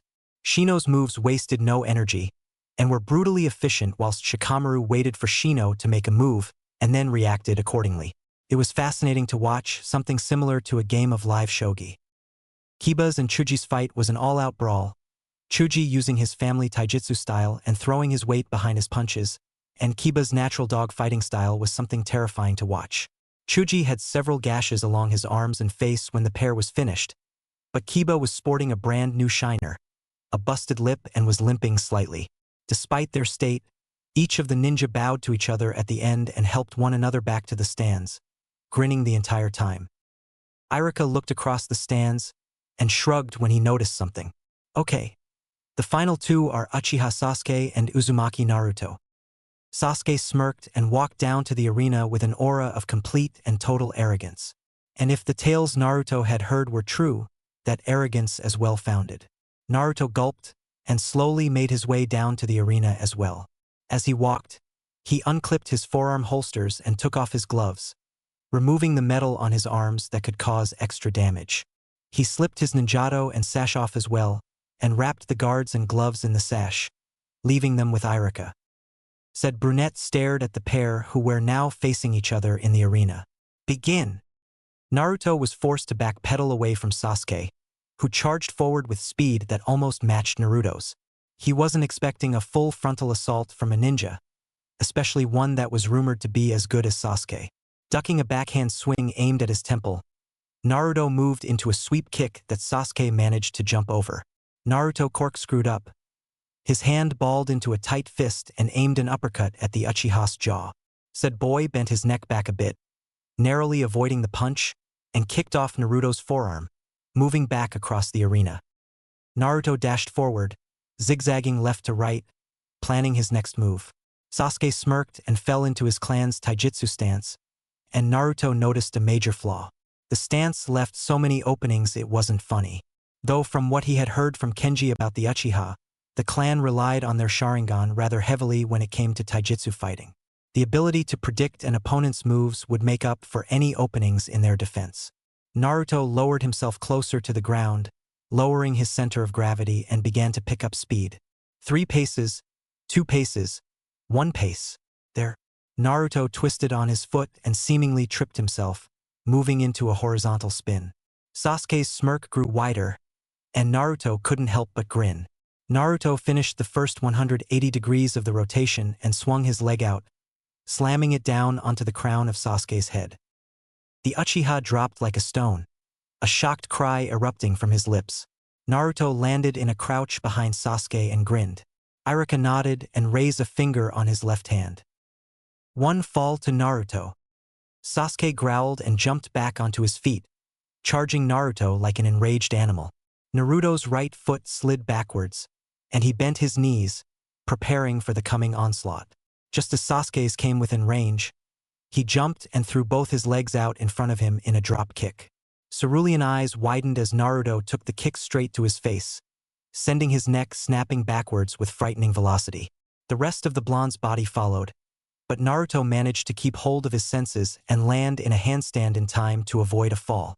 What he wasn't expecting was Sasuke to be already on the ground and sweep his hands from under him, sending Naruto tumbling onto the grass. One fall to Sasuke. The two boys and moved back onto their feet, circling each other as they went around the arena. Naruto could feel the eyes of the entire class on the fight, more specifically on him. Even Sasuke's fangirls were watching him. Sucking in a deep breath, his nostrils flared for a moment, and that was when all hell broke loose.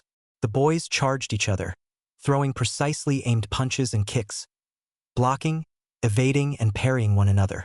Naruto could feel the bruises starting to form around his ribs, as well as the tooth that had been knocked slightly loose. Naruto doubled back away from Sasuke and felt the tooth with his tongue. Phew, just a baby one, Naruto thought. Naruto slapped a backhand to the side and spiraled in towards Sasuke's chest. Bringing his elbow backwards, he felt it slam into Sasuke's chest and couldn't help but grin. That had to have hurt. He moved away quickly, but not fast enough to avoid a rising kick to his chin. Naruto felt his teeth pierce his tongue and cried out, blood flying from his mouth. Seeing Sasuke's smirk coming back, Naruto snarled and swung his legs up, forcing himself to spin, and his feet collided with Sasuke's own chin. The boys both crashed to the ground with rather resounding thumps. Iruka stared at the two boys and chuckled, waving his hands across each other. Double fall. It's a draw. Naruto was the first to get back onto his feet.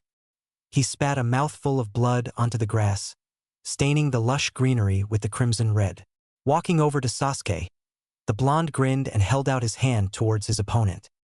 That was a good match, nay? Sasuke stared at the hand, but didn't glare and didn't sneer. He merely stood up of his own accord and grunted what Naruto figured was agreement. The grin on Naruto's face grew brighter, and the young Uchiha shook his head. Iruka called the students across and sent the overly injured ones to see the academy medic. Naruto thanked the man gratefully. His tongue was starting to get really sore. A shadowed figure sat hunched over a desk in a dankly lit room. There were a few Gothic-style torch holders lining the walls, and the torches weren't burning, that brightly signifying how long they had been ablaze. The figure only had his left eye showing, as his forehead and right eye were covered in bandages. A cross-shaped scar marred his chin, and the wrinkles that were apparent on the visible part of his face signified he was getting on in his years. A flicker of the light in the room, nothing overtly obvious but something that shouldn't have happened, drew the man's attention away from the mission report he was reading. His single eye trailed over to a pair of Konoha ANBU lookalikes. The only difference between these men and the actual ANBU was the fact that their armor was matte black instead of the gray of the ANBU. Their swords were also shorter and had no tip. Well? The man questioned. The research has come along as quickly as we expected it. Our top analysts and creators are working on the jutsu as we speak, the first of the two lookalikes said. The scarred man nodded. Good. And how long will it take? Even with the information Orochimaru left behind, the second figure began, it will likely take at the very least 6 months. The man stood up from his desk, revealing his right arm hanging uselessly in a sling and a cane in his left hand. 6 months, just in time for the Chunin exams. Be sure that Shirsue's body is recovered and prepared before then.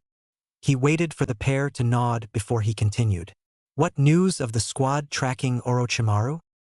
At last report, they mentioned Orochimaru was planning on meeting with the Kazekage. For what reason, they weren't sure. I see. If that is all, return to your assignments. The two figures nodded as they knelt on one knee. Hi, Dando-sama. A snick echoed through the forest, followed by a lightning-fast flash of light. Several overgrown branches fell cleanly from their trees, falling to the forest floor with a heavy thump. Naruto spun his ninjato around in his right hand, his left clutching the scroll that held his new home's location. He hadn't waited for Kenji and Sarutobi after the academy ended for the day, and ran ahead to the small patch of forestry in an attempt to scope out his clan house. Utilizing the now cleared path, Naruto shot up through the trees, bouncing from one to another to gain speed. When he finally broke through the canopy, he had to shield his eyes from the sudden onslaught of the bright sun. He blinked a few times, trying to clear the patches of white in his vision before he took to surveying his surroundings. He was definitely in the right patch of forest. His map and geography skills confirmed that. The instructions that had come with the map were obviously old, as the path it had mentioned had disappeared. If that was the case, how on earth did the two Kazama living on the estate get out of the forest? His blue eyes trailed across the treetops before they flicked back to a patch where the trees seemed darker than the others around them. Making sure he applied chakra to his feet, Naruto bound across the canopy, being careful to only step on actual branches and not just twigs. They wouldn't be able to hold his weight. As he got closer to the darker patch of trees, he realized that they weren't actually darker, just further away than the rest of the trees. If that was the case, there had to be a clearing just before them, right? Naruto's chakra flared briefly when he got too excited and lost control. The sudden burst was timed just as he went to jump to another treetop, and it sent the boy flying up and forward.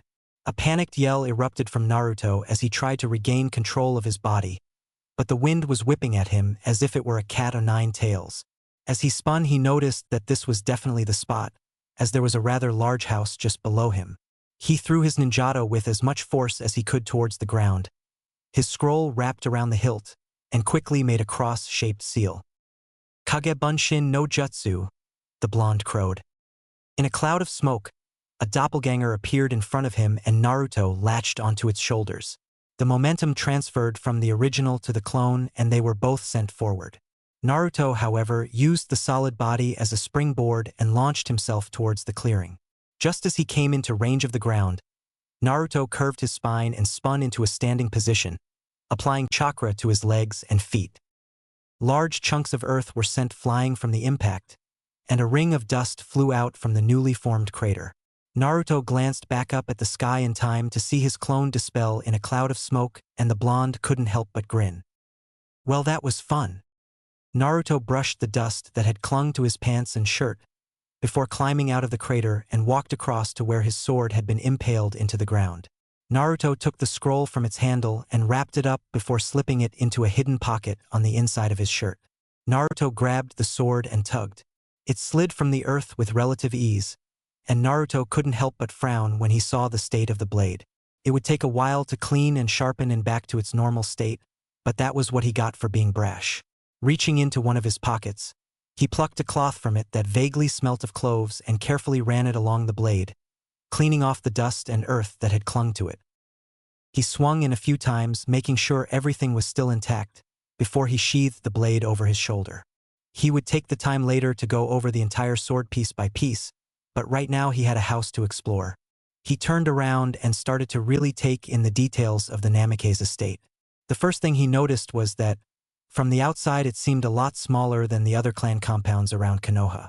The Uchiha pretty much had their own town within the village when they were still alive. The building sat on land for the most part, but there were several sections that sat atop the waterways that run about the clearing.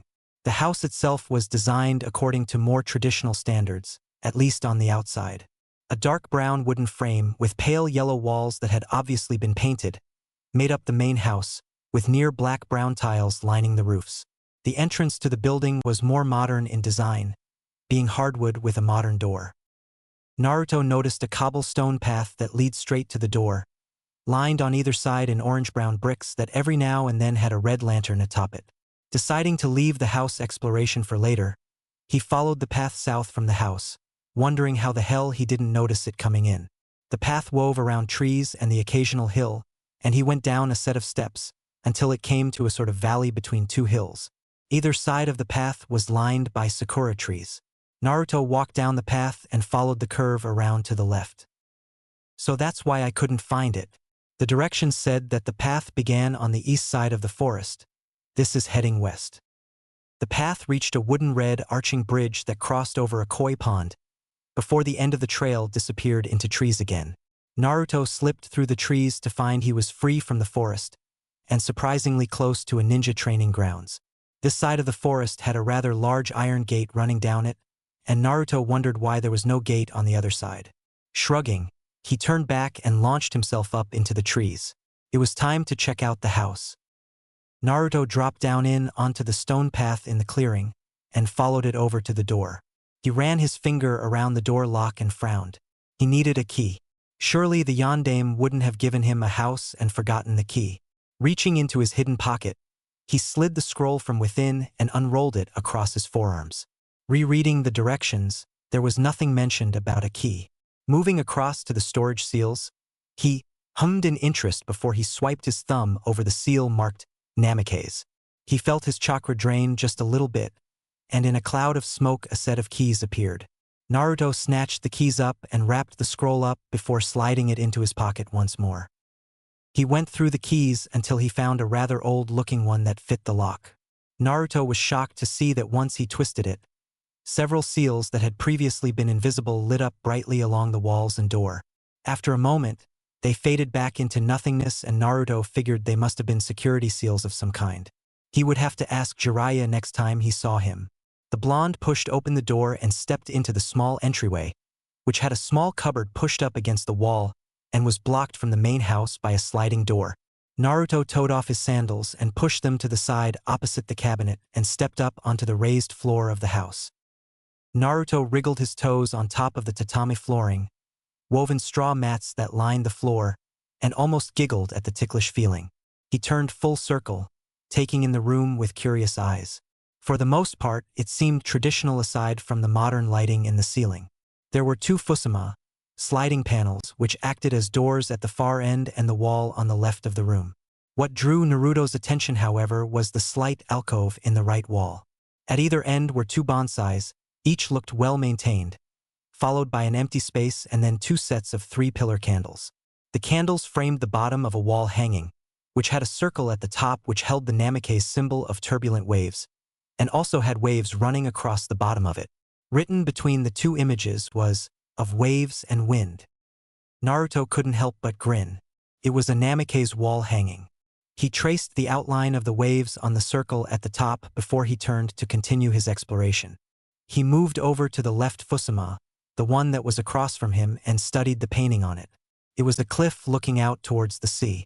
In the background were a few birds, and what looked like a rainbow but was too wavy and wasn't the right colors. It was predominantly an almost neon green, with softer shades towards the top. Sliding it along the runners, Naruto was soon staring into a long hallway. The wall on his right side had several sliding doors before it turned into a corner. The left side was a simple wall that went all the way along until it too turned into a corner. Naruto walked up to the first set of doors and slid it open. The room was a modern kitchen with a refrigerator, stove, dishwasher, and even a trash compactor. There were several cupboards attached to the walls, which Naruto assumed held the dinnerware and cutlery, and countertops all along the right wall. A small wooden door just before the left wall joined with the far wall opened into a pantry. The left wall itself was left bare, but there was an opening that went into the next room. Naruto went through and found himself in a dining room that could easily seat at least 20 people. At the moment, though, only one small table was set up which could seat around 6 to 8. Naruto went back into the hallway, doubling back through the kitchen to shut the sliding doors, and made his way to the third room. The fusuma opened to reveal a room that Naruto recognized would be used for tea ceremonies. Sliding the door shut again, Naruto took the corner and was again in another long hallway. This one had 2 fusuma along the right wall, and a shoji sliding door was towards the middle of the left wall. Light filtered through the grid-like wooden framework, making a crisscross pattern on the tatami ahead. It obviously opened to the outside of the house and not another room, but Naruto would leave that until he explored the first 2 rooms. He slid open the first set of doors, which were left blank of any design, and immediately broke out into a wide grin. It was a dojo. Not just any dojo either, a fully equipped ninja dojo. Seals lined the walls to prevent damage from any jutsu below B rank, and would probably act as steel-reinforced concrete when hit by a stray weapon. Racks along the walls housed weapons from a standard katana, to the sickle and scythe, and even to nunchakus and other blunt instruments.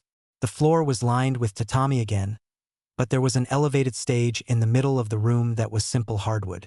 Naruto traced his fingers along the edge of the stage and noticed several seals grafted into the wood itself and not just painted. He really needed to have Jiraiya come and take a look at this house, because these seals were too advanced for him to read properly. He made his way to the other room, which revealed a set of stairs going up to the next floor and a door, similar to the one that barred entry to the house. Naruto shuffled through the keys and found the one that fit, but decided to leave it. It was obviously locked up better than the rest of the house for a reason. He looked towards the shoji screen, but made the decision to leave that until he had explored the rest of the house. He made his way around into the final hallway, as this one ended in a wall, and had to walk halfway down to get to the first room. Well, the first door really led to the toilet, but that didn't count. It shouldn't be classed as a room. The room was a study, several bookshelves lining the walls with different little decorative pieces. Naruto walked over to the kotatsu and stared at the photo that sat atop it. It was of a tall man, with cerulean eyes and long blonde, spiky hair. He was dressed in the standard Konoha Jounin uniform plus a long white coat, and had his arm wrapped around the shoulders of a shorter woman. The woman took Naruto's breath away, long flowing red hair and sparkling green eyes. One of her hands was holding onto the man's and the other was resting on her sizable belly. Naruto traced the photo with a feather-light touch, tears creeping into his eyes. "Tusen, Ka-chan. She is really beautiful, isn't she?" A familiar voice sounded from behind Naruto. The blonde said nothing, but nodded in agreement. He felt a heavy hand clasp his shoulder, giving a squeeze. The steady breathing of the man behind him helped Naruto calm down, and he smiled at the picture. "You are so much like her, Naruto. She would have been truly proud of you, they both would have." Naruto nodded again. "I know. Hey, how come you don't have any photos of her?" Kushina hated cameras. It took Minato almost a month to get her to agree to that photo, and even then he had to bribe her with as much salt ramen as she wanted for a week. "Honestly, I think that's where you got your addiction to it from. She ate so much ramen when she was pregnant with you, she almost sent old Tsuchi-san into retirement," Kenji explained with a chuckle. Naruto turned and finally looked at Kenji. He had obviously been running at a fast pace because his hair had been pushed back and was almost spiky. He grinned up at his father's best friend when he suddenly realized that his sword was missing. "Where is Hizui?" "Hizui? Oh, I left it with an old friend of mine. I've been neglecting it ever since I retired, so I figured that while I was here, may as well get it touched up a bit. Now, do you want to keep exploring or call it a day?" Naruto looked at the brunette as if he was crazy. Kenji chuckled and waved his arms towards the door rather extravagantly. Naruto nodded to himself and left the study, moving up to the last room of the hallway. It slid open to reveal a rather huge bathroom. The side closest to the door had a bathtub, shower, sink and mirror, everything a modern bathroom should have. And then taking up the other half of the bathroom was an onsen, a hot spring bath, designed to look like it was still in the outdoors. Kenji grinned and would have immediately gotten ready for a bath if it wasn't for the fact Naruto still wanted to explore. Naruto ignored Kenji whining about the beautiful onsen and dragged the older man back to the staircase. He went up and found the entire second floor was bedrooms. 1 master and 4 normal, each with a walk-in wardrobe and a different design on the fusuma. There was also another toilet close to the staircase. The pair wound their way back down to the staircase, and Naruto frowned. Either he found out what was behind the locked door or he went outside for a bit. He made to ask Kenji's opinion but found the older man already opening the shoji that led outside. Naruto came out and found himself on a rather large veranda, which connected to a long series of steps that led out to a lake. Naruto ignored all the desk furniture and started down the steps, taking in the beautiful autumn scenery and the large shiny koi dancing just under the surface of the water.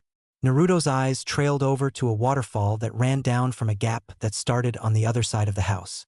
His gaze shifted to the small house that stood next to the main compound, the two connected by a red arching bridge over a pond. "This all belongs to you now, Naruto. The entire forest is the property of the Namikaze, and you are the sole heir," Kenji explained. "When you reach 17 or gain the rank of Chunin, you will become the Namikaze clan head. Until then, you are the Namikaze heir. Sarutobi wanted me to explain that to you." Naruto stared across at the fading sun, its dark rays glittering across the surface of the water. He smiled softly, his muscles relaxing as he drank in the sight. This was his home now, and the locked room would have to wait until tomorrow. He wanted ramen. Chapter 3. Trouble at the exam. Rushing water sounded in the oversized bathroom, a constant scrubbing echoing off the walls. Naruto spat the minty froth in his mouth down the drain and proceeded to rinse his mouth out. Grinning into the mirror, he ran his tongue down his right elongated canine and almost cut it on the tip. He grabbed his mesh top and pulled over his head, shuffling it around a bit to get comfortable before he tugged on his shirt. "Exams today," he whispered, picking up his necklace. He ran his finger along the scar before he slipped it around his neck and raised it to his lips. "Wish me luck, Nisan." Naruto silently padded out of the room and into the hallway, winding around until he got back to the entrance.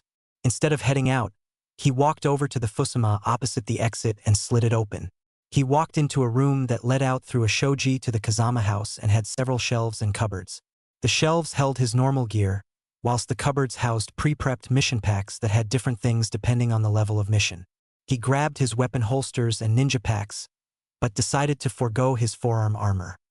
His fingers brushed the sheath of his ninjato and the 2 scrolls that lay next to it, but he left the room without picking any of them up. The blonde waved to Shigeru, the old man who was the head of the Kazama, and giggled when his big bushy eyebrows waggled in acknowledgement. The old man was a bit of a jokester, something that Naruto appreciated as a prankster himself, but was very respectful of the Namikaze name. He assisted in Naruto's delivery and had also helped in Minato's birth as well, acting as the former Hokage's favorite uncle rather than servant. He followed the path, enjoying the scenery not for the first time that week. He had taken to morning and evening walks before he ran laps around Konoha, and had both Chuji and Shikamaru around on occasion to play shogi or just watch clouds from the boardwalk over the lake. He had become fast friends with the two as well as Kiba, who had become unofficial sparring partner, and Shino, who enjoyed the peace and quiet of the forest. Naruto's chattiness when he opened up to people evened out with Shino's silence, and the pair had surprisingly intelligent conversations for 12-year-olds. Naruto broke through the line of trees and jumped the large fence, not bothering to unlock it and go through the gate. He strolled along the streets, waving to the few people he had met during his short week in Konoha.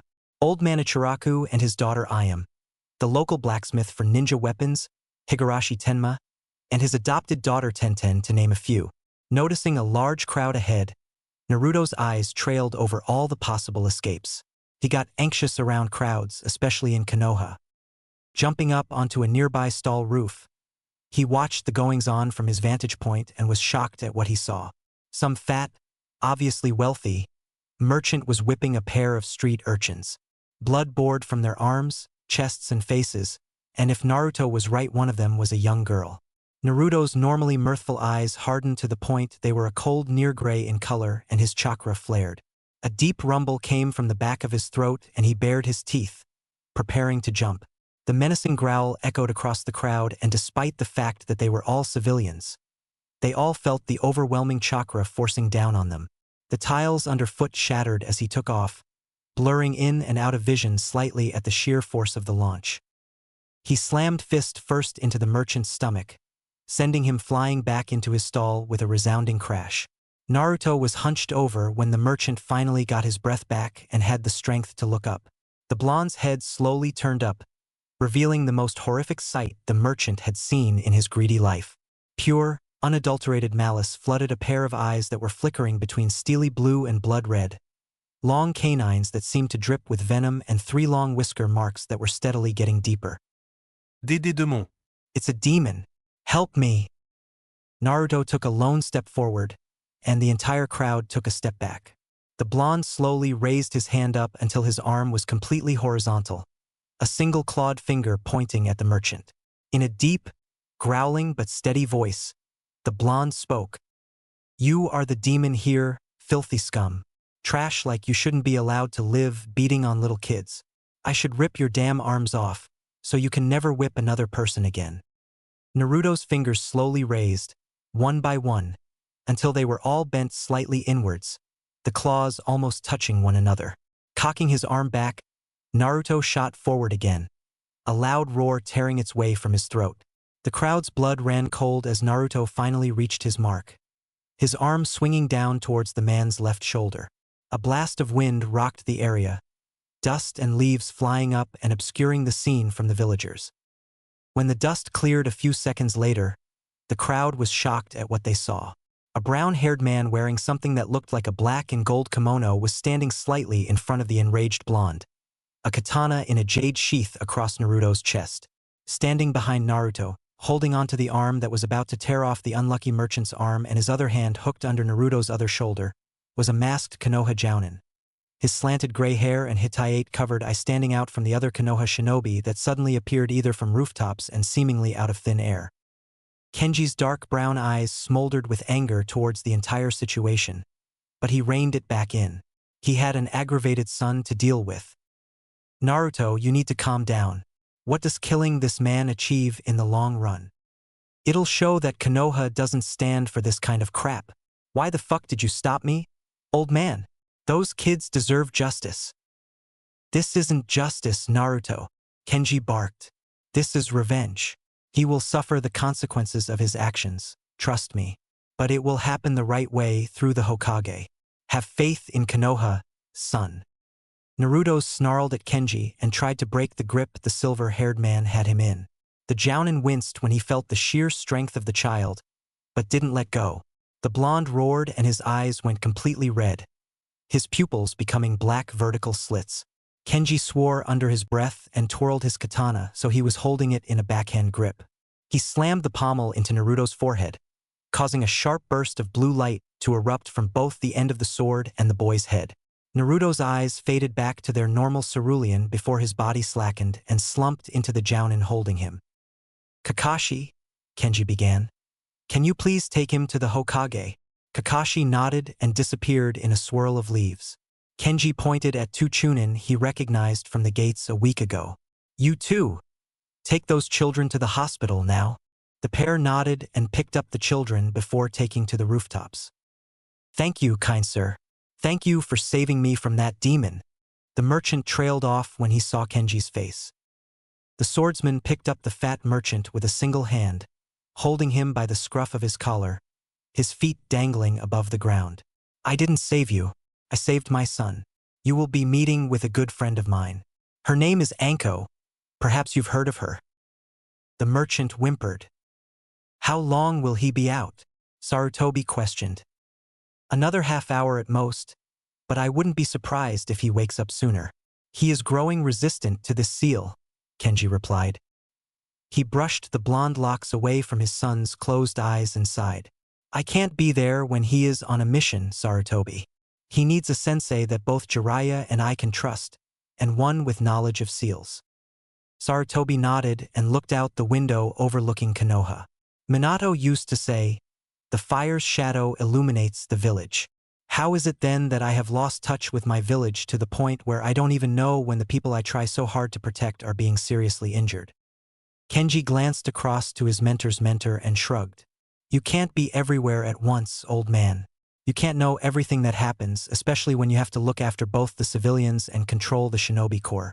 When someone spends as much time as you do cooped up in his office with nothing but paperwork, your skills are bound to be slipping as well, no offense. Jiraiya and Tsunade tried to tell you to reform how the village is run, as did both Minato and I. Minato would have, but he died too shortly into his reign. It is not too late to make those changes, Hiruzen. The Hokage nodded once more, seriously considering what Kenji had said. Of all the people he knew, he truly relied on three for advice. The first was his only pupil that didn't hate him to the point of leaving the village, Jiraiya. The second was once Jiraiya's pupil, Namikaze's Minato. The third was the man standing in front of him. A man who was wise beyond his years and willing to tell things as they were. The man who should have taken the position of Hokage after Minato's death, Takizo Kenji. Don't tell me you are thinking about trying to make me Hokage again. It ain't gonna happen, old man, Kenji said with a grin. Sarutobi shook his head in the negative. Just thinking in general, I am going to need help making these changes. Will you be willing to stay in Konoha for a while to help me out? I know you don't want my hat, but you could easily take the place of one of my current advisors. Kenji's brown eyebrow raised in thought. That wasn't actually a bad idea. He would be able to keep a closer eye on Naruto, and at the same time he would be able to reinforce the ideals he, Minato, and even Jiraiya had for the village. It might even convince Tsunade to come back. But it wasn't up to him really. You'll have to give me a week or two before I decide. There is the farm to think about, Miyamoto, and most importantly Haruai-chan's decision. Ultimately, if she says she doesn't want to live in Konoha, I will stick by her. Of course, the old Hokage agreed. Kenji walked up and clapped the old man on the back. You know, if you want the rest of the village to accept these changes, you can't afford to be the old man anymore. You need to once again take up your place as the god of shinobi, the professor who knows every jutsu within the walls of Konoha and then some. A croaky question came from across the room. Who knows every jutsu in Konoha? Certainly not you, foolish boy. What were you thinking back there? Naruto shook his head, trying to clear the haze that had settled across his mind. Slowly but surely the day's previous events came back to him. Right up to Kenji activating the suppressor seal on the end of Hisui. He glanced down at his hand and noticed his nails back to normal, but his mind superimposed the clawed hand over it. Naruto clenched his fist tightly in an attempt to destroy the image. Why did it happen, Tusan? Why now? Why today of all possible days? Shouldn't Jiraiya's tinkering have stopped that chakra? The village will know who I am soon enough, if they hadn't already figured it out. Kenji stared at his best friend's son with a mixture of sympathy-sorrow. It wasn't fair that such a young boy had to shoulder such a heavy burden. It's up to you, Naruto. You haven't become an official ninja yet, we can still leave. Naruto's gaze flickered over to Sarutobi. The old man had a look of disappointment but acceptance, as if he knew Naruto would say he wanted to leave. He looked back towards Kenji and found his face a blank slate. The blonde frowned and closed his eyes, falling easily into that state of meditation he found so relaxing. He weighed the pros and cons of staying. He had been training to be a ninja his entire life. It was the only thing he knew. However, dealing with an entire village who despised your very existence seemed far too great a burden to bear. The image of the fourth slipped into his mind, along with his mother, Kushina. He imagined them staring proudly at him, supporting whatever decision he made. A long, slow breath escaped Naruto's slightly parted lips as his eyes opened. I'll stay. I know nothing outside of being a ninja, and shinobi blood runs through my veins. It seems that even if I didn't want to be a ninja, I am forced to it. Sarutobi's face brightened considerably, however Kenji merely nodded. The blank look still in place. Then you best be off, Kenji started. Your exams start in 2 minutes. Before either of the men could blink, there was a blur of yellow and then nothing, only the suddenly open window banging against the outside wall. Kenji shut his eyes and frowned. It was going to be a long few weeks. Uzumaki Naruto? Irika looked around at the graduating class, surprised that the blonde wasn't there. Normally Naruto was early for everything, generally paid attention and had an actual sense of humor, unlike most of the rest of the class. In Irika's eyes, he had quickly risen from that demon brat to favorite student in the time span of a week. Now, on the day he had actually come back to Konoha for, he was nowhere to be seen. Last call, Uzumaki Naruto, Irika repeated. A shadow flew right under Mizuki's nose, making the silver-haired Chunin jump back in shock.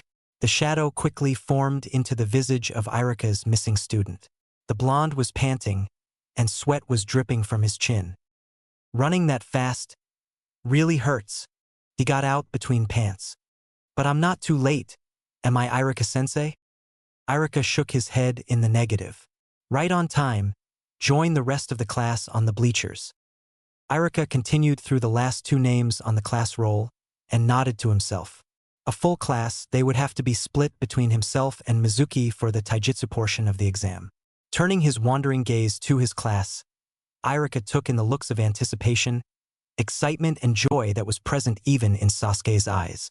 Snapping his folder shut with a snap, he grinned broadly at the class and had their immediate attention. Welcome to the Genin exam, Class 3A. I expect all of you to pass today, so I will wish you all the very best of luck and hand over to Mizuki-sensei. Mizuki stepped forward. Thank you, Irika-sensei.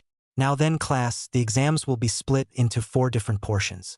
The first is to test your shurikenjutsu, which will be graded on accuracy and speed with both kunai and shuriken. Following which will be the taijutsu segment of the exam, where you will spar against either me or Irika-sensei.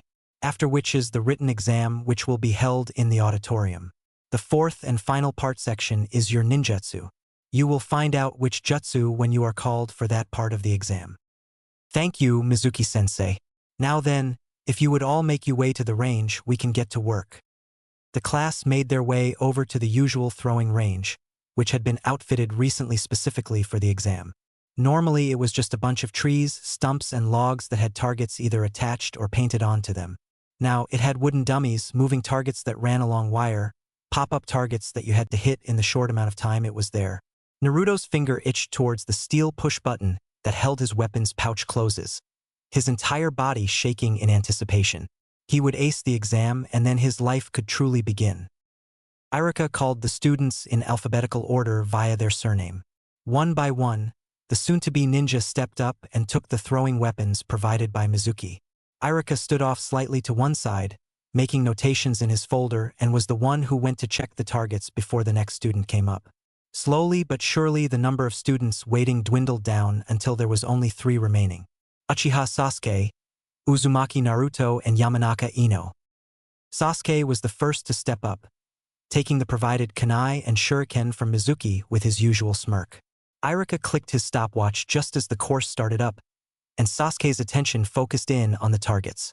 Thud, thud, thud. The first 3 targets went down in the first second. Naruto studied the Uchiha carefully, watching the slight twitch in his arms and wrist just before he threw his next shuriken. Although he couldn't see them directly, he could picture Sasuke's eyes snapping from one target to the next without blinking. If it weren't for his attitude, Naruto could really picture being best friends with Sasuke.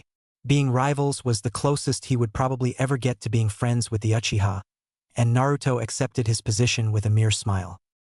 Iruka's voice broke through Naruto's musing, and the blonde stood up and made his way down the stone bleachers. He passed Sasuke, whose smirk grew even wider when they looked at each other, and Naruto grinned. The challenge had been made, and now Naruto needed to match the Uchiha's perfect score.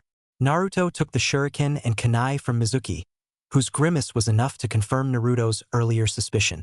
People knew his status as a Jinchuriki. His nostrils flared as in took a deep breath, clearing his mind of his problems and focusing on the test at hand. His eyes narrowed and his muscles fell into a state of relaxed readiness. Being too tense would slow his reaction time, but relaxing too much would throw it off as well. Iruka pushed down on his stopwatch just as the course started up, not saying a word. In the field, ninja wouldn't get a heads up when a target was about to appear, so this would be no different. A target snapped upwards from behind a rock, followed quickly by a dummy sliding out from the other side of the field and a second target moving across the course on a zip line. Naruto's arms became a blur, dark streaks of gray flying from his fingertips. Thunk, thud, thud, crash. A kunai was so deeply pierced through the first target the tip could be seen from the other side. The target was made of thick, solid Konoha lumber, so it was quite a feat for a genin. 2 shuriken were buried into the dummy, one right between the eyes and the other where the heart of an actual human would be. The target from the zip line was lying on the floor of the range, broken into 3 pieces. Naruto heard Iruka sigh in annoyance, and he couldn't help but grin. Sasuke had broken the zip line target as well. More targets popped up, and Naruto kept up his perfect performance.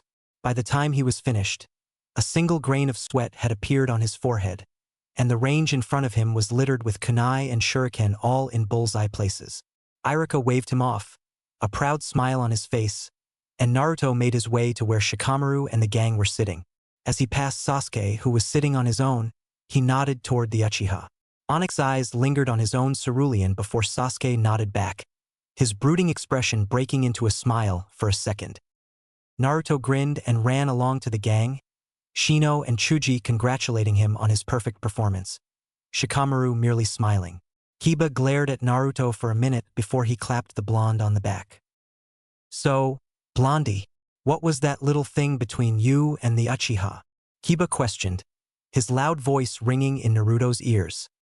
Said Blonde merely shrugged and cleaned his ear out with his pinky. "Don't know what you're talking about, dog breath."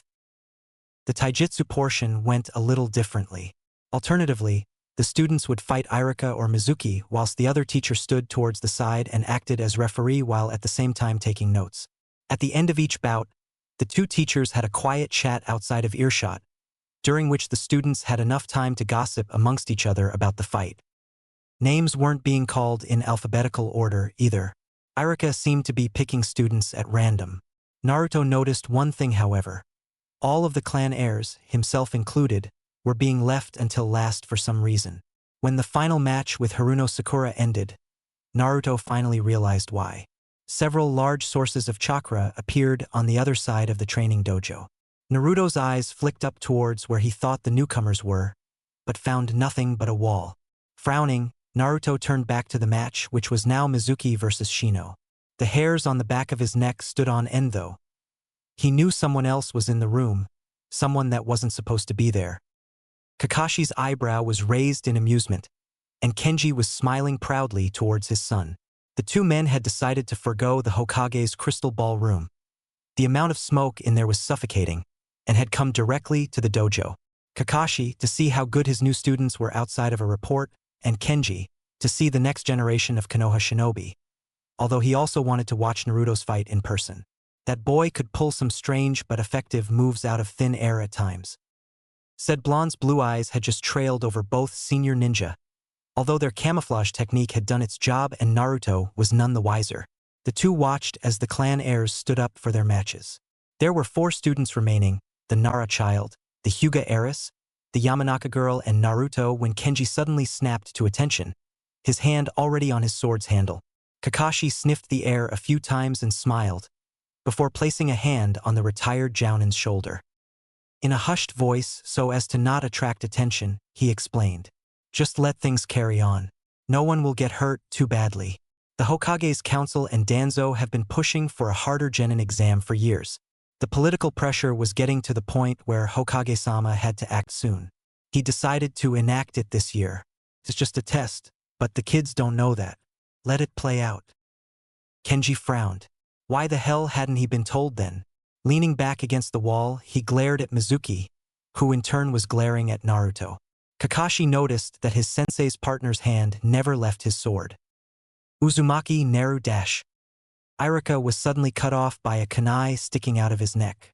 The Chunin dropped to the ground, seemingly dead, and Mizuki was soon to follow, 3 shurikens sticking out of his back. The majority of the class screamed and tried to run for the doors, but found it blocked by 3 unknown ninja, wrapped in black garb from head to toe, leaving only a slit for their eyes. Several more appeared from the windows, standing over the bodies of Irika and Mizuki. The final ninja appeared slowly in the middle of the room, as if coming out of a mist or haze, who definitely the leader. He was dressed in the same black garb as the rest of the ninja, but he had a red cowl around his neck and strapped over his back was a ninjato. Naruto could almost see the smirk under that mask. He lifted his hand. First and second fingers rose and signaled towards the students. The group shinobi rushed forward, producing kunai and other knives, but didn't throw them. The class huddled up onto the stands, trying to get as far away as possible. The clan heirs stood forward, along with, surprisingly, Haruno Sakura. Naruto reached over his shoulder for his sword when he realized he didn't bring it with him. Fuck! Kiba launched forward, he and Akamaru already looking like feral twins, and Chuji had gone double size and was rolling forward like a bowling ball. Shino raised his arms, sending a massive wave of Kikai bugs towards the students behind him, which turned into a sort of wall. Shikamaru was standing next to Shino, defending Kiba and Chuji as much as possible with his shadow and ranged attacks. Ino had paired up with Sakura, and the pair had dashed forward in a flurry of yellow and pink. Naruto watched with amazement. The girl he thought was probably the most useless in the class was actually a pretty good kunoichi. Sakura's chakra control was to the point where even her standard clones seemed real. Clones. That's it. Naruto raised his fingers into a cross-shaped seal and called forth a group of clones. Assigning them to protect the group that wasn't fighting, he dashed forward to take on a ninja of his own. Sasuke was fighting one of the ninja just in front of his own mark, the leader. With an amazing amount of agility, Naruto barrel rolled under Sasuke and used his hands to launch forward into a drop kick. The red-cowled shinobi simply sidestepped the kick, surprised when a kunai cut his cheek. He looked at the blonde, whose arm was now extended and he was crouching on the ground. The leader's eyes narrowed.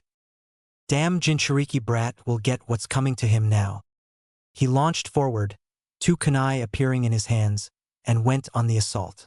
Naruto bobbed and weaved, avoiding the kunai slashes as much as possible, trying to find an opening. Every now and then he managed to get a hit in using a slightly modified form of the academy-style taijutsu. Ducking low under a wild cut, he slipped a kunai of his own from his holster and tried to slash the man's legs, only to have him jump over the attack. Naruto, standing on his hands, slammed his heel backwards and up into the leader's stomach, sending him even higher into the air. The man spun around. When his front came back into view, 3 shuriken were in each hand. He threw them at the blonde with frightening speed, forcing the blonde to the ground to avoid them. He rolled and stood up only to find himself in range of another kunai assault. He had to find a way to beat this guy. And then he saw it in the form of Sasuke, who was preparing a jutsu no genin aside from himself should have the chakra capacity for. Sasuke, aim at me. Sasuke looked around just as he finished the seals for his jutsu, spewing a giant fireball towards the blonde. Naruto watched it come with a smile and spiraled into the leader, taking care to avoid the kunai. Latching onto the man's arms, he twisted him around and aimed the man's back towards the oncoming fireball. A feral grin twisted across Naruto's face, showing his fangs. The oncoming flame lit up his eyes, which held a glint of vengeance in them. Burn, bastard. The flame hit the man's back and continued around until it enveloped both Naruto and the leader.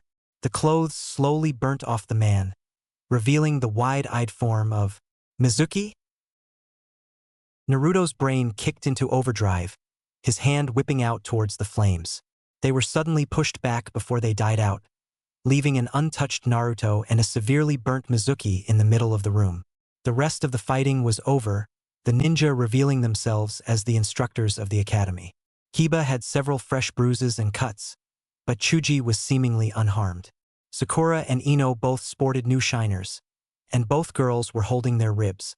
Sasuke was unharmed except for a single tiny cut across his left shoulder. Shino and Shikamaru were both fine. What surprised Naruto was the Hyuga girl. From what he had seen for the past week, the girl was rather shy and lacked a lot of confidence. But she was standing over 3 knocked-out bodies, the veins around her pale white eyes sticking out and pulsing. Her jaw was clenched and her back straight, as if she were proud of knocking out 3 instructors. Naruto grinned, he would be too.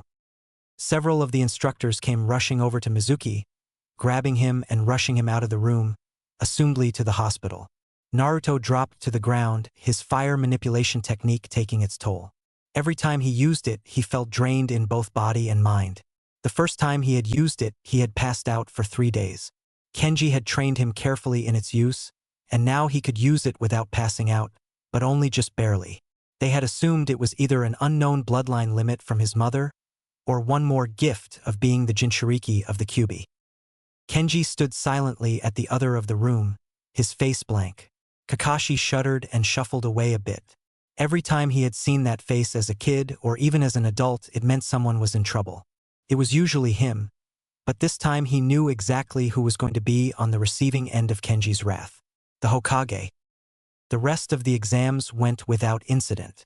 The injured got treated before the few students that hadn't run out of the academy attended the written exam. The jutsu portion was bad for Naruto. He was forced to make more shadow clones since his normal clones still stank. He was already feeling weak because of the fire manipulation, so he could only manage 3 with a decent amount of effort. It still managed to impress Irika, who couldn't even use the shadow clone technique. Naruto stared at the forehead protector he was presented with. The Konoha leaf emblazoned on the metal plate glinted brightly. He was finally a ninja, and in a couple of weeks he would be on a team and completing missions for the village. A soft smile wound its way across his face, as he carefully tied the forehead protector around his forehead in a manner that let his blonde locks fall over the front of it. Kenji stormed out of Sarutobi's office, his black and gold robes flaring behind him.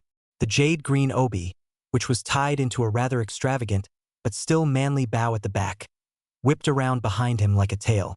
Damn that old man. Damn him to hell and back. He had recognized the look in Mizuki's eyes when Naruto engaged him. That look of hatred and disgust, the one he hadn't seen for over 9 years. when he had taken Naruto from this forsaken village. What in Inari's name was he thinking when he brought the boy back here?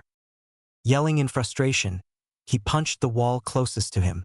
His fist went straight through the plaster, luckily missing the framework within the wall.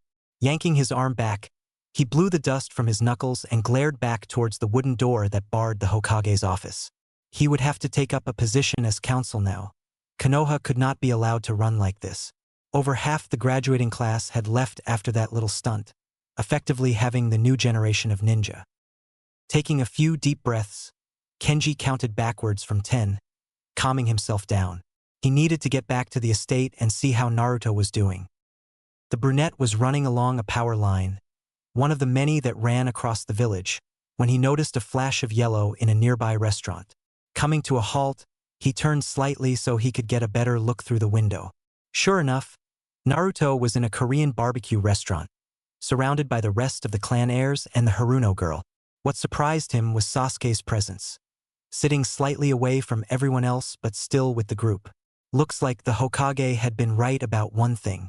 Naruto's natural ability to change people had worked on even the stoic Uchiha. Shaking his head in amusement and pride, Kenji left the group to their celebration dinner. He would go and pack his things and leave tomorrow morning. There were a few people he needed to talk to, none of which resided in Konoha. Chapter 4.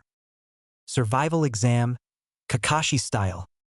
An eagle soared overhead, its harsh cry echoing over the land. The raging yellow sun looked to be cooking the rocky mountain below, a hot sizzling sound coming from many of the rocks and outcrops. If one was to look carefully, they would be able to make out a wooden structure atop the mountain. Grasshoppers chirped and insects buzzed around. The cold-blooded animals like snakes and lizards were out on the hot rocks enjoying the heat wave. A figure, barely discernible to any ordinary human due to the haze of heat in the air, flew up from a part of the mountain that had plateaued. He landed on one of the first outcrops in a series that wound up the mountain. Kenji huffed, wiping the sweat from his forehead with the back of his hand. Rolling his shoulder, the man shifted his backpack into a more comfortable position before he focused chakra through his feet. Using the sudden force, Kenji seemed to almost fly up from his small chunk of sizzling rock to another, slightly larger one. A hissing sound drew his attention, and he looked down to find a rather large lizard trying to run away. Kenji had accidentally landed on its tail, picking up his foot just enough for the reptile to get free. He watched as it scurried off towards the edge of the outcrop. Not a second later, the eagle from before swooped down and caught the critter between its talons, its wings beating heavily to push away from the ground.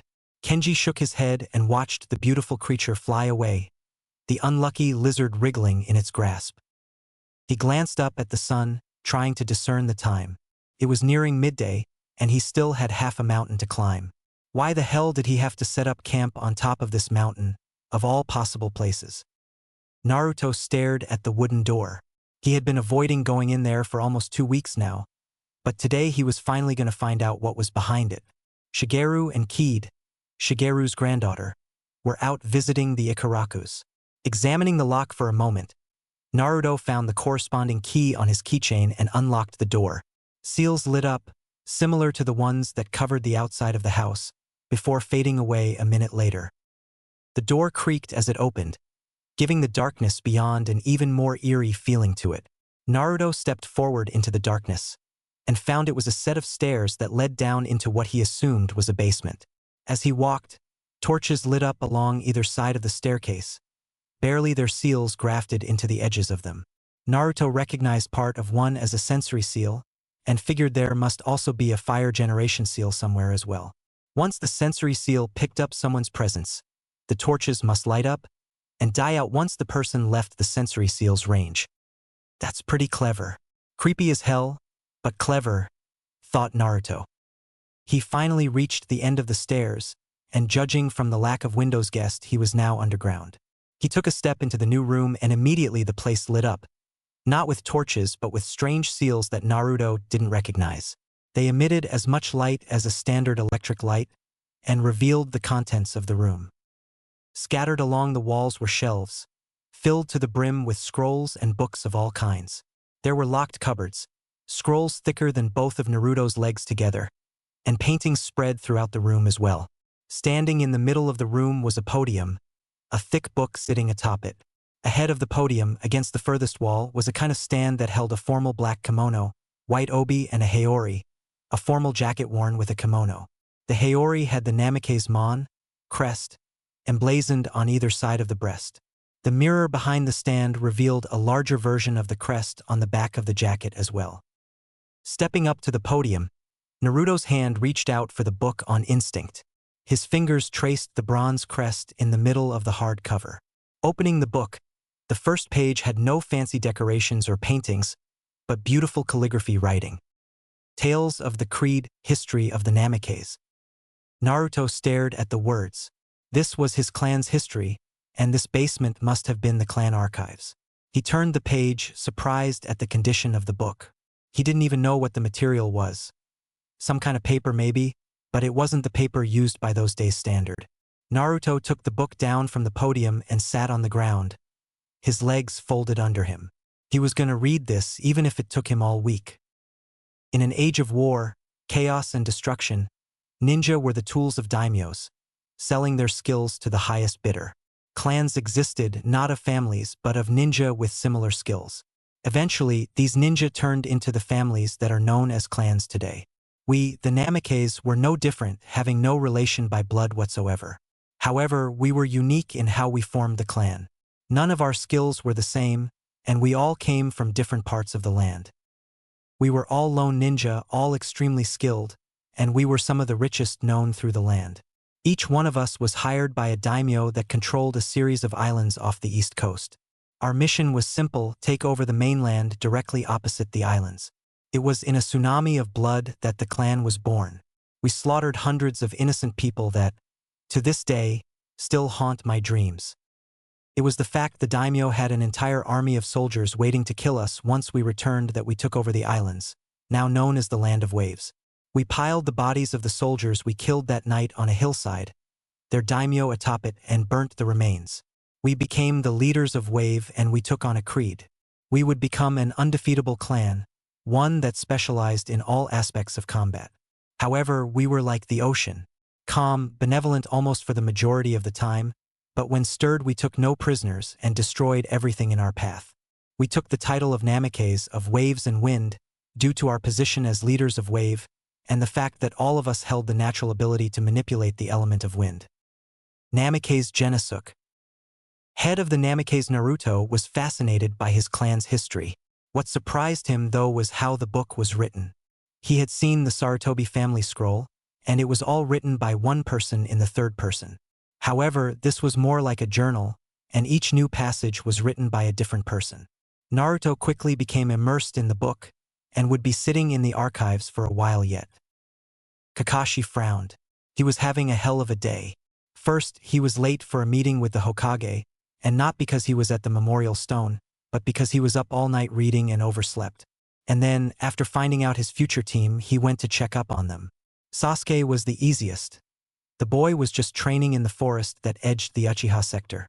He was beaten half to death following Sakura, when he was accidentally caught watching the female side of the hot springs from a tree. At least he got some valuable information from both trips. The first was that Sasuke was obsessed with power, specifically to kill his brother, and would be willing to go to any lengths to get it. The boy also talked to himself when he thought no one was around, not exactly stable in Kakashi's book. And Sakura was more focused on how she looked than her training. At least Sasuke wasn't a liability in a fight, but Sakura would be nothing but dead weight. She had spent the entire day before going to the bathhouse either searching for Sasuke or looking at some new fad diet in the local chemist. And now, to add more onto his plate, he couldn't find his third soon-to-be student, Uzumaki Naruto, anywhere. He had searched the restaurants, training grounds, and shinobi stores all around Konoha and found neither head nor tail of the blonde. He had searched the Namikaze grounds and still not found the boy. The only place he hadn't searched was the Namikaze compound itself, and that was because he didn't have a key. He knew from experience what the seals surrounding that house did, and quite frankly, he didn't want to be fried to a crisp anytime soon. So yeah, Kakashi was having a bad day. He knew that it was getting late, and he would be expected at the Jounin long soon. It was his shout tonight after losing a bet to Guy. He started towards the trees when he heard the sound of a door sliding open. Looking around, he saw his missing genin and sighed in annoyance. Just when he decided to leave, the boy shows up. Annoying brat. Kropka. The silver-haired Jounin disappeared into the trees, taking care not to leave any sign of his presence behind. This kid had been trained by Kenji, so it wouldn't surprise him if he had above-average skills. He watched with interest as the blonde walked to a grassy clearing just off from the clearing the house was in. He was carrying a ninjato in his left hand and a scroll in the other. Training? Kakashi mentally questioned. Kakashi watched for at least an hour, mesmerized by how Naruto trained. First, he summoned one shadow clone, which took exactly half the boy's chakra, and then they sparred. There was no fancy footwork, no flashy or graceful moves. Everything he did was effective, brutally so, and economic. He wasted no energy. He never overextended. He used rather odd techniques that, while seemingly ridiculous at first, were vicious when carried through. This fighting style was reminiscent of Kenji's, but at the same time completely different. Kenji used a katana. His footwork was graceful, and he delivered powerful attacks that conserved his energy. However, both father and adopted son used the same techniques, just slightly modified for the shorter ninjato, and both could absolutely decimate an enemy. It was amazing that a child no older than 13 could wield a sword to such an extent. His single eye glanced up towards the sky and he almost swore. He was going to be late to the bar. Oh well, not like they weren't used to it.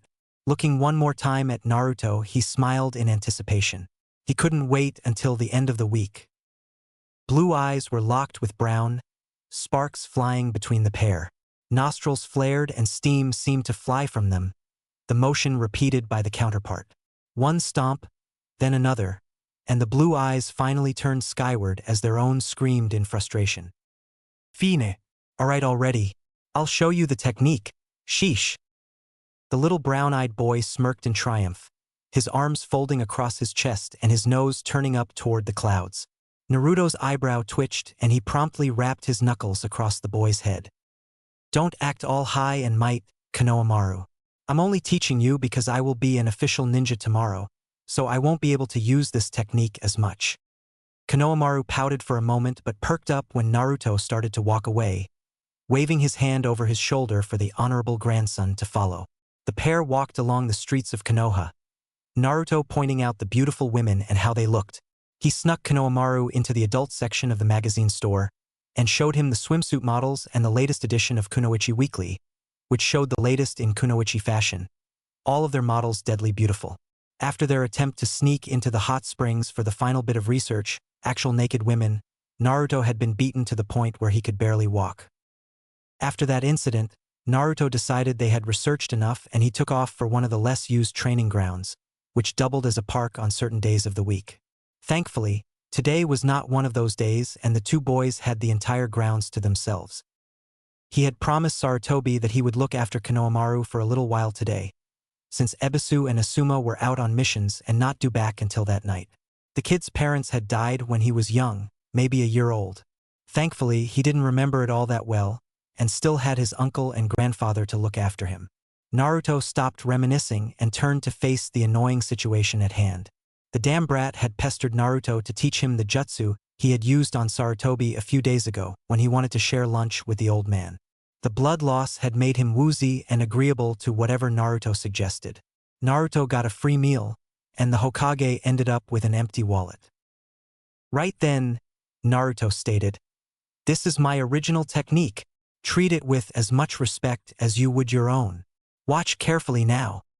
Naruto's fingers nimbly ran through the seals for his jutsu. Finishing on the ram, he smirked at Konohamaru before disappearing in a cloud of smoke. In his place was a naked, voluptuous, curvy blonde with long slender legs and a set of D-sized breasts. Her finger was against her lip, biting her fingernail in a rather adorable manner. Konohamaru nodded, taking in the details of the jutsu with many choruses, "Oh," and "I see." The transformation dropped, revealing the fully equipped Naruto. Ever since the surprise test at the academy, he had taken to carrying his ninjato or scroll-sealed katana and broadsword with him at all times. A proud smile on his face, he declared the name of his technique. Uzumaki prank art number 1. Sexy technique. Konohamaru nodded, his eyes burning with determination. My turn, my turn. The boy made the seals necessary for the transformation. A cloud of smoke later, an obese brunette was winking towards Naruto. Shuddering, the blonde shook his head and told the boy to try again. The second attempt wasn't any better and Naruto mentally whimpered. This was going to be a long day. Old man. Old man. Sarutobi sighed and looked up from his calligraphy. He was thankful that Naruto could distract Konohamaru for a few hours, but it was his fate to suffer the assassination attempts of his grandson. Turning around on his cushion, he took a long draw on his pipe and prepared himself to get up and help his grandson, who would inevitably trip on his scarf. Again. Konohamaru burst through the sliding doors and smirked, raising his hands that were held in the ram seal. Sarutobi's eyes narrowed. Jutsu? No, not that one. Uzumaki prank art number 1. Sexy technique. Konohamaru version. A seductive young brunette took a few steps towards the sandame, her breasts jiggling with each step. Sarutobi's eyebrow twitched once, twice, thrice, and a torrent of blood poured from his nose, sending the old man crashing into his calligraphy. The technique fell away from Konohamaru, who was holding his arm out, his fingers held in a V for victory. Elsewhere, Naruto felt a cold chill run down his spine and he immediately regretted teaching Konohamaru that jutsu. Irika walked into the academy, a wide grin on his face and more relaxed than he had been all year. For the last 2 weeks, he had been relaxing in a resort a few miles from Konoha, famed for its hot springs ability to heal the body and the soul. After 2 weeks of soaking, reading his favorite books and just overall enjoying himself, he was once again ready to face his duty as a sensei one last time before being reassigned while the academy was out. He walked through the empty halls, remembering the times with his class from their first year through to now. He approached the classroom and smiled. He could hear them through the walls. Only a third of the original class had passed the test, and now they would be split into their teams to begin their career as ninja of Konoha. Sliding the open door, he was shocked that he immediately had their attention. Normally, it took at least 5 minutes of shouting to get them to settle down. He saw them all smiling proudly, their forehead protectors gleaming in the sunlight that shone through the large window. Most were wearing the strips of cloth and metal around their forehead, but some had them around their arms and necks. A few even used them as belts. Shaking his head with a small grin, he made his way over to the podium and glanced down at the roster he had carried in with him. All right then, I won't go over how proud I am of you. I gave you that speech 2 weeks ago. Today, you will be separated into 3-man cells and assigned to a Jounin sensei. Now then, Team 1 is... Irika continued through the list until he finally reached the last 3 teams. Uzumaki Naruto, Haruno Sakura and Uchiha Sasuke will make up Team 7. Your Jounin sensei is Hatake Kakashi. Naruto bowed his head in acceptance. It was an odd setup, but he was used to being unpredictable. It was one of his finer traits. Sasuke looked as nonchalant as ever, as if the news meant absolutely nothing to him. Only Naruto and Irika noticed the slight upturned corner of his lips. Sakura was screaming with delight, chanting something about love conquers all, and Ino was screaming that she would kill Sakura. Team 8 will be Hyuga Hinata, Inazuka Kiba and Aburame Shino. Your sensei is Yuhi Kurinai. Team 9 is still in circulation from last year. Team 10 will be Akimichi Chuji, Nara Shikamaru and Yamanaka Ino, under Sarutobi Asuma. Naruto looked up at that. He didn't know Asuma was going to be one of this year's sensei. He suddenly felt very sorry for Team 10. Asuma was one of the laziest people he knew, but he always showed up on time. Not a minute after that thought, Asuma walked through the door with a black-haired woman with crimson-colored eyes. Naruto immediately placed her as Yuhi Kurinai. One by one, the teams were taken away until there was no one left in the room except for Team 7. Naruto clicked his tongue in annoyance and decided to flex his prankster muscle a bit. Whoever Hatake Kakashi was, he was gonna cop it when he got here. Sakura watched with barely veiled enthusiasm and Sasuke looked on with mild interest as Naruto went back and forth between the storeroom and the classroom. Naruto's prank started out simple, but gradually got more and more complex to the point where even Sasuke was impressed with it. Now all they had to do was sit and wait. Kakashi slid open the door to the classroom, figuring he had made his team wait long enough. Immediately, his danger sense kicked it, but he ignored it in favor of looking at his team. Sasuke was sitting off to the far side of the room, staring through the window with that brooding look of his. Sakura was trying to get Sasuke to go on a date with her, with little success, and Naruto was sitting atop the desk in the back corner of the room, running a whetstone along the blade of his sword. He took a step into the room and went to speak, when his danger sense started to scream at him. He noticed a sliver of light reflect off something attached to Naruto's sword, before it disappeared with a twang. A bucket, filled with pink paint, dropped onto the Jounin's head. Sasuke yanked a cord, and several pillows shattered over him, covering him in down. If that wasn't enough, a duster came flying at him from the blackboard and smacked into the side of his head, causing Kakashi to look around and see a second Naruto flipping a second duster in his hand. Kakashi glared at all three of his students, ignoring the clone with the duster. "My first impression is, I hate you. Get up to the roof." The Jounin disappeared in a swirl of leaves, heading towards his apartment. He would get changed and then join his team once again. "Right then," said a newly showered Kakashi. "Since we are going to be a team, how about we introduce ourselves, Kakashi-sensei, how do you want us to do that?"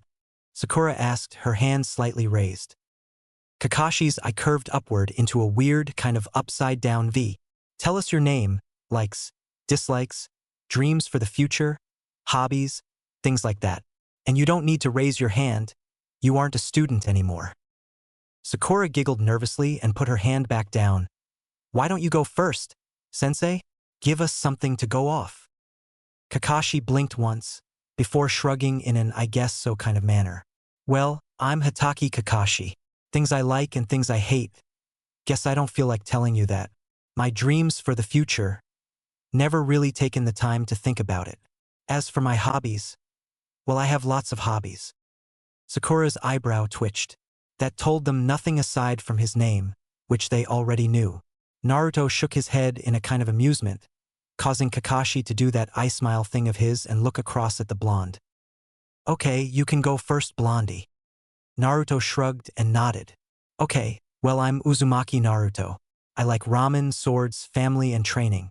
I dislike people who treat family and loved ones as trash, and people who don't appreciate the value of hard work. My hobbies: collecting antique swords, gardening, and finding new jutsu to use in conjunction with my sword. Dreams for the future, not sure really. Make my parents and loved ones proud, I guess." Kakashi nodded, kind of glad he had at least one normal person on his team, even if he did have a demon sealed in his gut.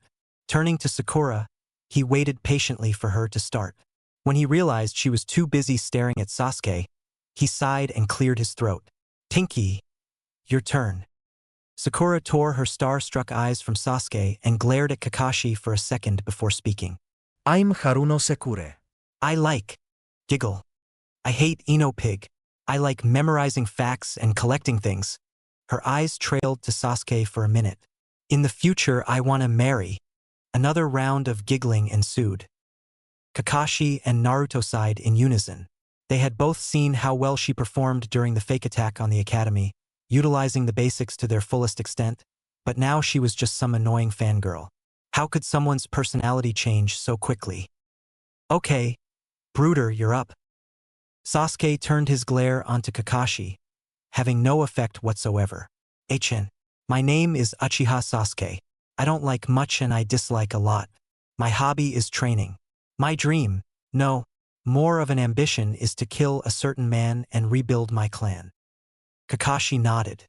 It was obvious to him who Sasuke was talking about, but Naruto looked confused and Sakura was once again staring at Sasuke with nothing but adoration in her eyes. The Jounin wondered how long it would take to snap her out of her fangirl phase, and hoped that he could manage it before the team started to go on more serious missions outside the village. "Well then, meet me tomorrow morning at Training Ground 7, 5 a.m., for a survival exam." Sakura's head snapped around to face her sensei. "But we already did survival training in the academy, Kakashi-sensei." Kakashi's eye smile turned almost sinister. "Not this survival exam, you haven't. If you fail this, you fail as a genin. You will be sent back to the academy. Make sure you come prepared. Oh, and don't eat breakfast, you'll just puke. Sakura's harsh shriek of "what?" signified Kakashi's cue to exit. Naruto looked at where Kakashi was standing a moment ago, his eyes slightly wider than normal. That Shunshin technique was fast. Way faster than his own was. Turning to his new team, Naruto figured he may as well try to get to know them better than he did. After all, he had only met them just shy of a month ago.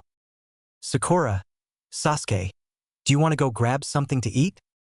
Sasuke grunted and walked away, Sakura following him, crying about a date. Naruto sighed and hung his head. So much for that idea. Maybe he could go hang out with Shikamaru and Chuji. They were bound to need comfort food after being stuck with Ino. Kenji drank deeply from the tea that had been offered to him. He had to leave today. It had taken him a week to convince him to come down from his mountain. The sun was hidden today, and the air was starting to cool in the changing months. He drained the cup dry and carefully placed it back onto the serving tray. The pottery was a work of art. He didn't want to break it by accident. So, how have you managed to get your clone to last so long? The black-haired youth across from him stared into Kenji's eyes for a minute, before shifting his collar down enough to reveal a tattoo over his heart. Kenji's eyes widened. He had only seen that seal once before, and the guy who wore it had gone insane. Not to worry, Kenji-senpai, the youth started. I worked out the errors in the seal. It works as it was originally intended, and no adverse side effects have been noted as of yet. Kenji shook his head in worry. But, splitting your soul like that? Itachi, you are insane. Itachi smiled softly. That theory is quite possibly correct. Sadness seemed to creep into Itachi's usually stoic eyes, and Kenji quickly changed the subject. So, I'll see you in a few months then? Itachi nodded as he stood up, taking his tea tray into his small kitchen. Coming back out, he handed a scroll to Kenji, who pocketed it without looking at it. He knew exactly what it was anyway. The sword master rolled his neck as he stood up, his knees cracking as they were flexed after hours of sitting in the one spot. He picked up his pack, stocked with scrolls of meat, rice and fruit, his camping gear and a few scrolls filled with nothing but bottles of water. Heaving it onto his back, he picked up his katana from the edge of the door and waved over his shoulder to Itachi before jumping down the mountainside. Later, kid. Itachi watched as his favorite mentor slid down the side of the mountain, his chakra forming a kind of platform under his feet. Looking across to the clear sky, he couldn't help but smile. It would be nice to get off this dreary mountain for a while and see how life had progressed in his few years away from it. 3 tired, hungry children dragged themselves into the clearing of Training Ground 7. 3 training logs sat ominously towards the edge of the clearing, a forest surrounding most of it and a river running across the back. Naruto grunted in greeting, getting a yawn in return from Sakura and nothing from Sasuke. With a sigh, he dumped his blue pack against a tree and sat down beside it, leaning against the tree in an attempt to get a little more shut-eye. The group sat around, waiting for at least 3 hours before Kakashi finally showed up, a well-worn edition of Jiraiya's first book in his Aika Aika series, Aika Aika Paradise, in his hand. Sakura was immediately on her feet at the sight of their God-forbidden teacher. You're late. Kakashi waved his free hand nonchalantly. Sorry. I saw a black cat on my way here and had to take the long way around. Liar. Naruto shook his head, trying to free it of the ringing caused by Sakura's shrill screaming. He watched Kakashi walk over to the logs and place an alarm clock atop the middle one. He also placed 3 bento lunchboxes beside the alarm clock. The one-eyed Jounin slowly turned to face his team, and one could almost see the sadistic smirk under that mask of his. He lifted up a pair of silver bells and jingled them ominously. The rules are simple. You need to get these bells before noon. Whoever doesn't get a bell will be tied to a log while the rest of us eat lunch and then be sent back to the academy. But, Kakashi-sensei, there are only 2 bells, Sakura pointed out. Which means only 2 of you will pass this exam. A fire seemed to light up in Sasuke's eyes, and Sakura started to worry for her chances of staying with Sasuke. She knew that if anyone on the team had a chance of getting those bells, it was Sasuke and Naruto and most definitely not her. Naruto frowned, his eyebrows knitted in confusion. Kakashi I smiled, and raised his hand. You'll have to come at me with the intent to kill. Begin. Immediately, the three genin blurred out of the clearing. Kakashi gave them a moment before he searched for them with practiced ease. He had to nod approvingly. Sasuke and Sakura were hidden well for genin. Now, where was Naruto? Oh, there. In the exact spot he had been standing when the exam started. You know, Naruto ninja generally hide and strike from the shadows. Naruto smirked and folded his arms across his chest. Screw that. I'm gonna take one of those bells right now. With that, Naruto charged forward, his fist cocked back as he ran. Kakashi sighed. It looked like he was wrong about his blonde student. Naruto got in range and went to throw his fist forward, which Kakashi moved to block, but suddenly changed tactics mid-attack. The blonde used the momentum from his swing, which was pulled short, to spin up into a heel kick aimed at Kakashi's neck. Said man quickly grabbed Naruto's ankle, only to find that the blonde had twisted in a rather strange manner and was aiming a punch at Kakashi's face. Kakashi pushed off from the genin and had to duck a barrage of punches and kicks that came from Naruto once again. Kakashi bobbed and weaved, all the while his book was in his offhand and he continued to read, although only just. He noticed Naruto beginning to slow down and took advantage of the situation. His speed kicked into overdrive, and Kakashi appeared crouching behind the blonde. He made a tiger seal and heard Sakura scream at Naruto to run. Kono agakure iden. Taijutsu no ouji. Sennen goroshi. Kakashi thrust his fingers forward and into Naruto's rear end, enhancing the dramatized poke with chakra to send the boy flying.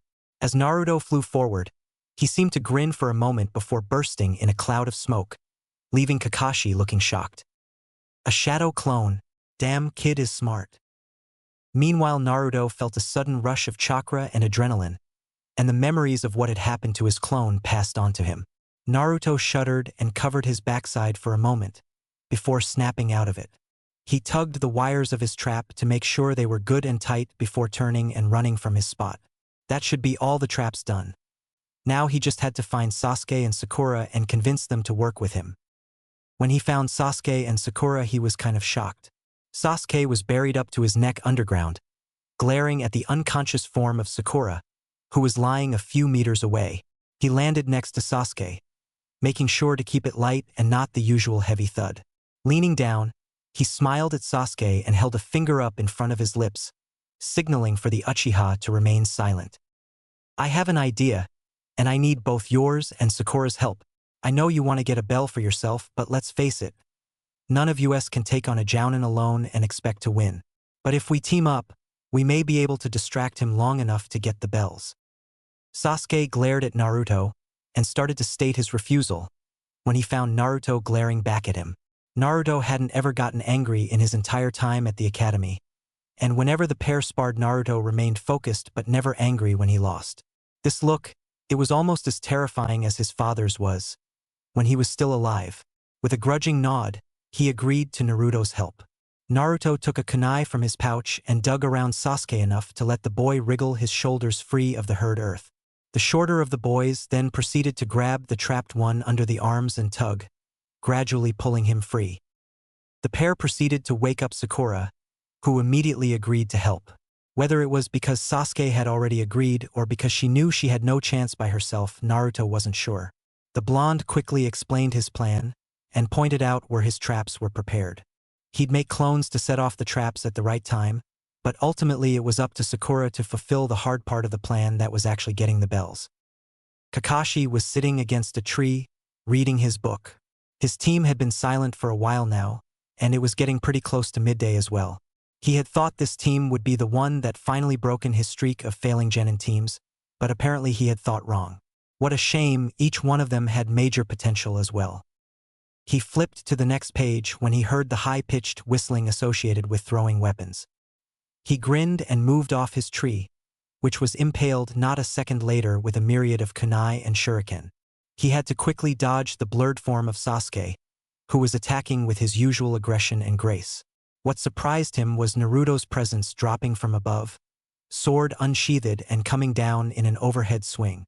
Kakashi pushed back off Sasuke, making sure the Uchiha boy was out of range of Naruto's swing, only to find another barrage of shuriken and kunai flying at him from both left and right. He had two options: keep retreating back, or use his own kunai to deflect the oncoming projectiles. He didn't have time to make the decision. Naruto and Sasuke made it for him. Sasuke had prepared to, once again, use his family's fireball technique, and Naruto had a rather large shuriken spinning so fast that it had blurred into a circle of gunmetal gray. Jumping back, he had to dodge another rain of kunai and shuriken, as well as avoid Naruto's giant shuriken. He used a quick replacement as Sasuke let loose with his fire jutsu.